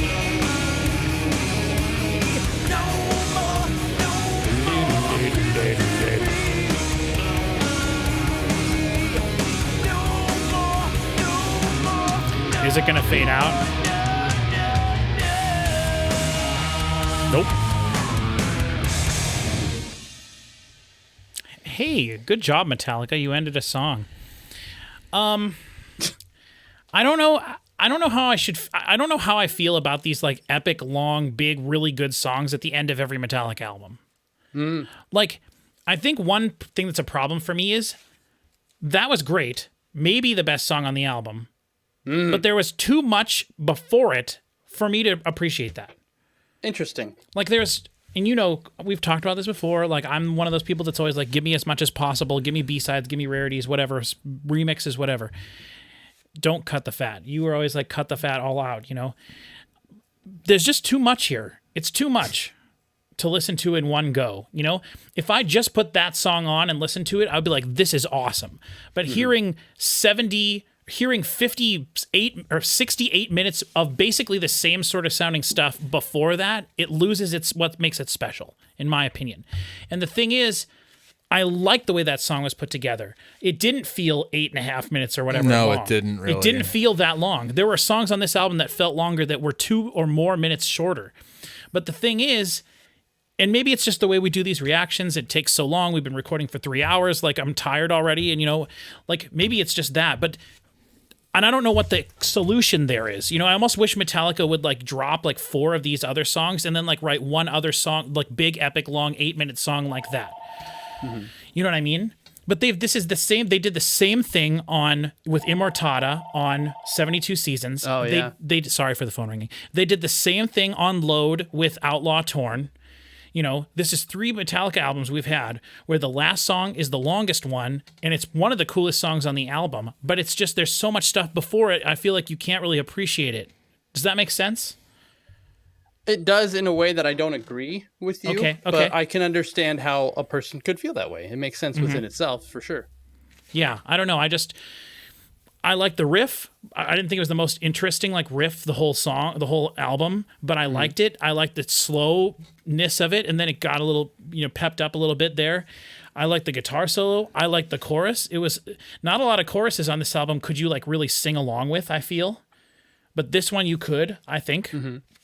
So I liked that. I think the vocals were done really well. I'll tell you guys now, one of the comments I read before going into this was someone had posted a comment saying that they thought that they really liked the songwriting on Reload, but that the vocal arrangements were way more. How did the person word it? It was there wasn't as much effort put into the vocal arrangements, is what she said. This person said. The vocal arrangements or the vocal production? The vocal arrangements. Do you think that that's what they meant? I think that that's true. Whether that's what the person meant or not, I absolutely think. But there's that's towards the beginning of the album. There's harmonies and stuff, and you don't get that on Metallica, right? But that was throughout the entire Load album. Load was it? The vocals on Load are fantastic, and they don't waver in quality the entire time. There was no moment on Load where I was like, don't like the vocals on this song. Load was very consistent vocally, and they had interesting things in every song, I think. Right? Or Twisted Me. Well, Poor Twisted Me and Cure, we said, were the 2 weakest songs. So maybe, I guess. Yeah. I don't remember that song, which maybe that says more about that song than anything. But I just feel like this album, what that person said, I feel is true. It's way less consistently... It's way at a less consistent level, and I feel like on this last song, the vocals were done really good. I feel like on Attitude, the vocals were done really good. I feel like on Where the Wild Things Are, the vocals were done really good. Carpe Diem, Baby, they were. The Unforgiven, Devil's Dance, The Memory Remains, and Fuel. So the ones I didn't mention, which is 4 or 5 songs out of the 13, I feel like you can clearly tell there was a drop in quality of the arrangement of the vocals. So... for me, that's a big deal. I really enjoy the vocals of the songs, not even so much because of what they're saying or what they're doing, as just that being the thing to lead me through the song. And if they're distracting or not performed well, it can ruin a song for me way easier than any other element of the music. I think there was some performance stuff for sure, and I think that some of it was too adventurous. But yeah, I mean, arrangement is that. Yes, I think so. Where to put background vocals, where not to put background vocals, whether to do higher harmonies, low harmonies, all those decisions is that's what I'm talking about when I say vocal arrangement. Well, I know that's what vocal. No, I know that, but people might not know. Well, yeah, for sure. I mean, I would. So I think that there are problems with the vocals. I don't think that I would say vocal arrangement. Okay. I think most of it is that I don't like that. Whatever, and also we're however many years after this came out, and again, I'm comparing it to Load. I like James Hetfield's voice, and I don't think he needs to try all this goofy crap. And I mean, I get that this album came out in 1997, which is a long time ago. And they were trying to do different stuff. Again, I applaud them for that. I don't know. Chris, how do you feel about the album? Or just that last song, if you want to talk about that, just for...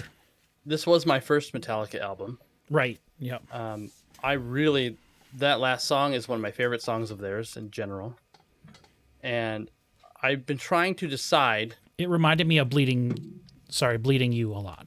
that song, the chorus. Bleeding Me, yeah, and it should. Bleeding Me, sorry. And it's exactly the same kind of song, and I Yeah. love that about it because I love it when they do that. It's weird how they get that right so often, even though they don't do it anymore, and they haven't since this. But I've been trying to decide if I like Load or Reload better ultimately, Okay. because I know you said last time there's a big nostalgia factor for you with this album. yes, there is, but I think last time when we did Load, I think it made me realize that I like Load more than I thought I did. And then I've been listening to Reload since we did Load. Mm-hmm. You know, not constantly, but I've probably gone through it like 3 or 4 times. And the nostalgia factor is there.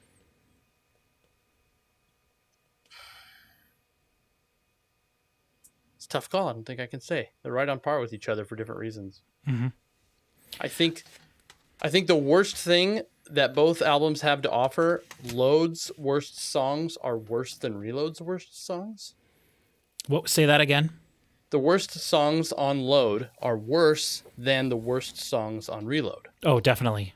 Yeah. Because I don't think that I don't remember on Load there being anything I wrong. don't know. Better Than You is pretty terrible. Yes, that's what I'm saying. That's what we're saying. The bad songs on Reload are worse than the songs on. That is not what. That is the said opposite, the opposite of of what Chris. Oh, I'm sorry. I just was projecting, I guess. No, I disagree. I think that the worst songs on here's I think the low points of Reload are lower than the low points of Load. But no, the high points of Load are better than the high points of Reload. Okay, and that's the one I hadn't decided on that yet. But here's what I'm going to say. I think I agree. Here's what I'm going to say. If you made one Metallica album that started with Fuel, then went to The Memory Remains, then went to Ain't My Biatch and 2x4, then you played Devil's Dance and The House That Jack Built, then you have Until It Sleeps, King Nothing, then Bad Seed, Hero of the Day, Where the Wild Things Are, Bleeding Me, Attitude, Mama Said, Fixxxer, Ronnie, Outlaw Torn, best album of all time. You get rid of the songs that are mediocre, add all the good songs together, and one fantastic album. I know all the songs I just listed wouldn't fit on one album. I'm sure they probably have to cut 1 or 2 of those songs, which I could easily do. But if you took the best songs from both of these albums and put them together, it would be easily the best Metallica album. But the fact that they didn't do that is kind of frustrating because they had all the stuff with it. But I don't know. Why is... I don't know. Well, whatever. I didn't like... I haven't listened to these albums a whole lot. Yeah. These weren't ones that like I listened to a bajillion times, like Ride the Lightning and Master Puppets, and I guess maybe Injustice. Yeah. But I don't know. They're whatever. It's I think it's the most Metallica for looking back at it from 2023. I can see that if you were still mad about the Black Album in 1997, you'd probably still be kind of mad about this. Yeah, this did not stop you from being mad. No, this would not stop you from being mad. And I guess I was gonna ask, like, why is Fuel on this record? Like it's pretty different than the rest of them. What an opener! It is a great opener. And it also opens with lyrics, which there's no other Metallica song that does that. Right. No, they don't. They've never done There's that. never done it before, not before or or since. Never. You are right that Fuel is very different. And Fuel rips. You can make fun of it all you want, Yeah, I like Fuel. but it rips. Yeah, I don't I don't know. I am really, really looking forward. I think especially now that these are out of the way, and this is kind of a stupid thing to say because you've done all of the other Metallica albums, but I am genuinely looking forward to your Death Magnetic and Hardwired reactions. Like, it's such a great direction to go because you're going to get so much of everything that you have already heard crammed together in a way that I think is just a really a lot of polish in both different types of Metallica thrown into one place. I'm really excited to do those 2 reactions as well, but I'm really hoping that the production, and we're going to listen to one song from Death Magnetic with the ripping the CD that I have, and then I will find online the good files, which I know I've got those if you need them. I was going to say that's the version that they've been offering since 2010. Because the over squashed one is I don't even think you can. I don't think digitally. I don't think you can go and buy that version. Anymore. Oh wait, the oversquashed one being the original release. Yeah. Yeah, because it was bad. So what we'll do is I might have that somewhere. I definitely have. I have the CD somewhere. Nice. I've got it right here. Oh, I got the real, but that's not the original. Oh, Yeah. is it? Yeah. I thought that the cover was. I thought it was a digipack. I didn't think it was a jewel case. Maybe there was a deluxe edition. Oh, I did. I think I got the deluxe edition. Whoops, because I have hardwired the deluxe edition, and that's a digipack. Yeah. But yeah, I've acquired all of these CDs since we started doing this, and I spent less than $30 on all of them combined. But yeah, I don't know. It's only a digipack if it comes from the Digi region of France. Otherwise, it's just a cardboard CD case. No, Is that true? No, I'm just making Chris, I told you you can. Well, I'll believe you when you say this stuff. Okay, I trust you. You're a knowledgeable figure that I choose. Well, the name I trust. That's the Digipack champagne doesn't joke, mean everybody. anything. It's No, a it doesn't. fucking analog. Yeah, how is it case digital? But anyway, yeah. Digi's not short for digital. It's short for something else. Yeah. See, here's where you could have Obviously. said some bullshit, and then I tried to think of it, but I tried to think of it, but I wasn't so fast. I keep looking at myself and I think, do I have eyeliner on? And I do. I didn't realize. I forgot. Wow, that's really funny that you forgot that you did that too. So. Yeah. Well, throughout the video, I keep looking. I'm like, what the hell? And also, I shaved off a lot of my facial hair today, and I just couldn't go the extra mile and shave this off too. But I didn't want to look stupid for the next couple weeks. Okay, so we pretty much, I feel like we've said all we need to say. We did a really, I really like this. I'm glad you're back with us, Chris. I think it's funner when you're here. And it's actually really interesting now because I did the first 3 Metallica reactions with you, the next 3 Metallica reactions with Chris Parker, and then Black Album together. Yes, yeah. Well, I guess not next 3. Sorry, we did 3 with you, and then we did 2 with both of us, and then 3 with me and Chris. Wait, didn't we do Black Album with Chris Parker? Yes. I'm Yes. trying to say that. Okay. However, I'm not saying it. You're not saying it in chronological order of Metallica. Which one did you do No, not that was chronological just order. you and me for 3 of them? We did Kill 'Em All, Load, and it was just Kill 'Em All and Load. That's what I was waiting. I was like, we didn't do 3. I thought for sure. Dang it. Okay. All right. Well, it's Kill 'Em All, Load, the 3 with you, Load, and then Black, 72 Seasons, and Wait, now what 3 did we do together? we did Justice, Ride, and Master of Puppets. Oh, we did do all 3 of those. Yeah, Justice, Ride, and No, Master Master of Puppets was with Chris Parker. Nope. We did Ride and Master of Puppets first, the 2 of us, and then Justice, the 2 of us, because that was Chris's favorite Metallica album, and he wasn't there for it. And then we did Black Album together, then 72 Seasons, then Chris and I did Kill 'Em All, then we did Load, then you came for Reload. Metallica. Dude, yes. Do you ever look at that GIF thing I sent you of do that? I cut up I did a funny thing and I should have included it or made a short out of it. But Chris made a funny joke where he's like, it's new Metallica, and so I cut it into a small clip and I mirrored your face so you looked all stupid and you're like, Metallica, new Metallica, and it just looped over and over and it's the funniest freaking thing ever. And I didn't put it in the video. So every time I want to reference new Metallica, know what I meant. So I couldn't do that. I made an inside joke just for myself, which is not good. That's very inside. Anyway, thank you very much for watching. You guys, we've said it before, all the stuff we're going to be doing. I'm really excited for all that. I don't know when we're going to get the next one. I understand people are a little bit frustrated with the pace with which we're doing these, but my goal is at least 1 a month. And that we've been doing more than that because we've done, I think, 8 of them now, right? Yeah, we haven't been at this for 8 months. Or 9. And Something. and it's only the 6th month of the year, and we started in January. So that's awesome. I also want to mix in other things. Just even this Friday, there's a new Dan Tyminski album and a new Portugal the Man album. Am I going to do reactions to both of those? Probably not. The Dan Tyminski one for sure. But I want to mix in other things. And I also have my cousin coming to do, I want to do a Blur album with him. And then we're going to react to the new Blur album when that comes out at the end of July. New Seven Dust. So there's lots of new stuff coming out. But I did want to say, I've been trying to think if there's any way that I reached 1,000 subscribers. So, Chris, this is the first video you've been on since we It reached is. 1,000 It's subscribers. the only reason I came back. Yeah. He said, I will not be back until you have 1,000 subscribers. I need more reach. Your videos have to have more reach before I can justify Tired of coming carrying on. this whole thing on my back. Yeah. And, which speaking of, I guess speaking on your back, which your hair is, we had a comment in the last video that someone was like, not the last video, but someone commented on one of the earlier videos that they thought they were absolutely sure your hair was a wig. No. So do you want to... But I do have the Jason Newsted haircut.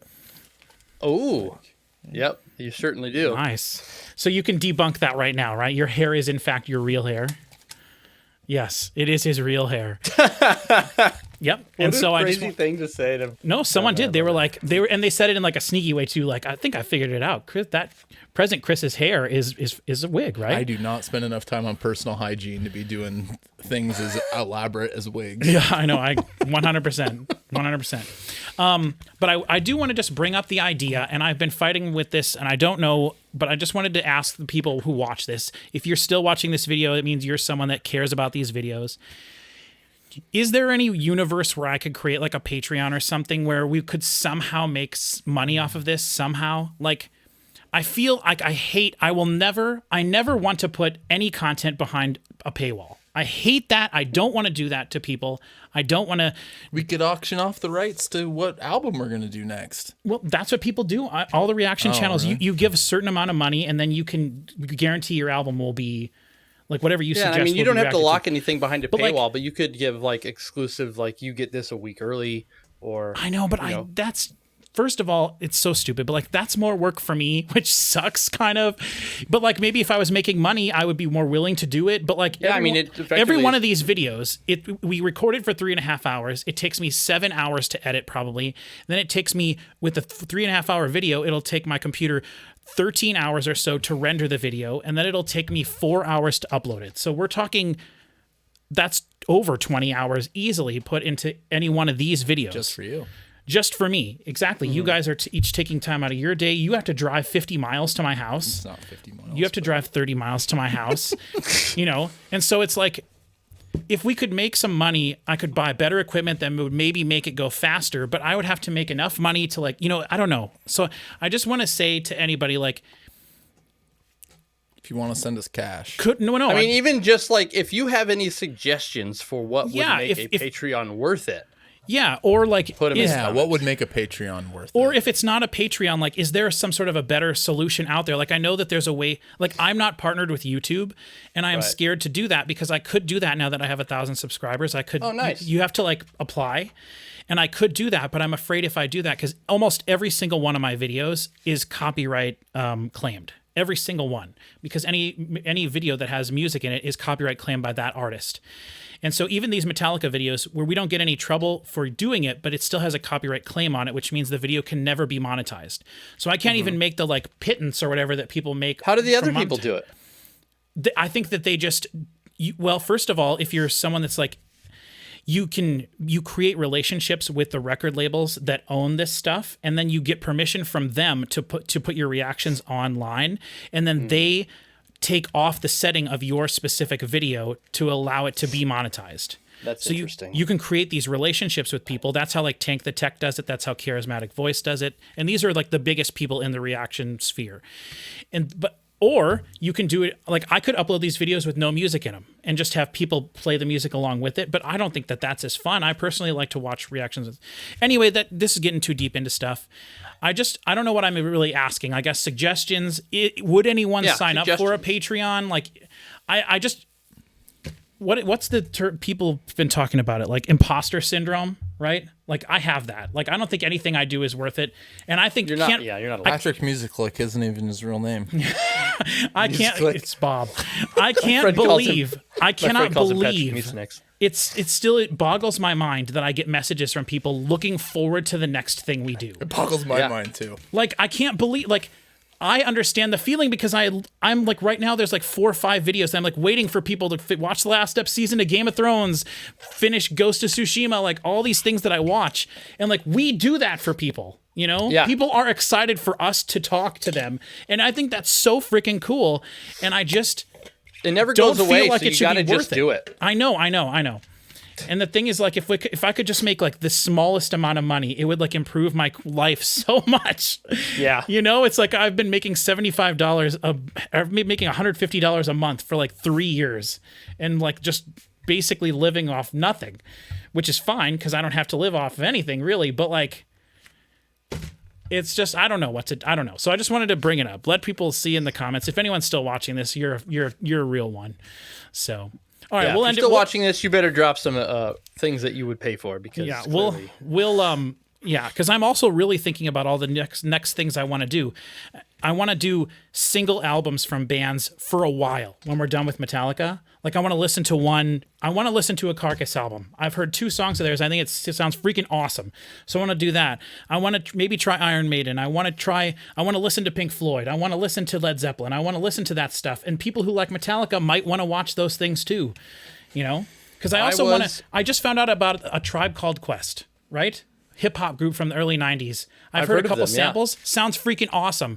Would anyone that subscribed to my channel want to see that? Probably not. Maybe. Would I find new people who would maybe like my channel? I don't know, but I want to do a reaction to that, you know? But Just do it. The more you do, the more people will come for it. I know, It's but late. I gotta go home. again, it's okay. All right, we will stop. Thank you everybody very much. We'll see you next time. Thank you.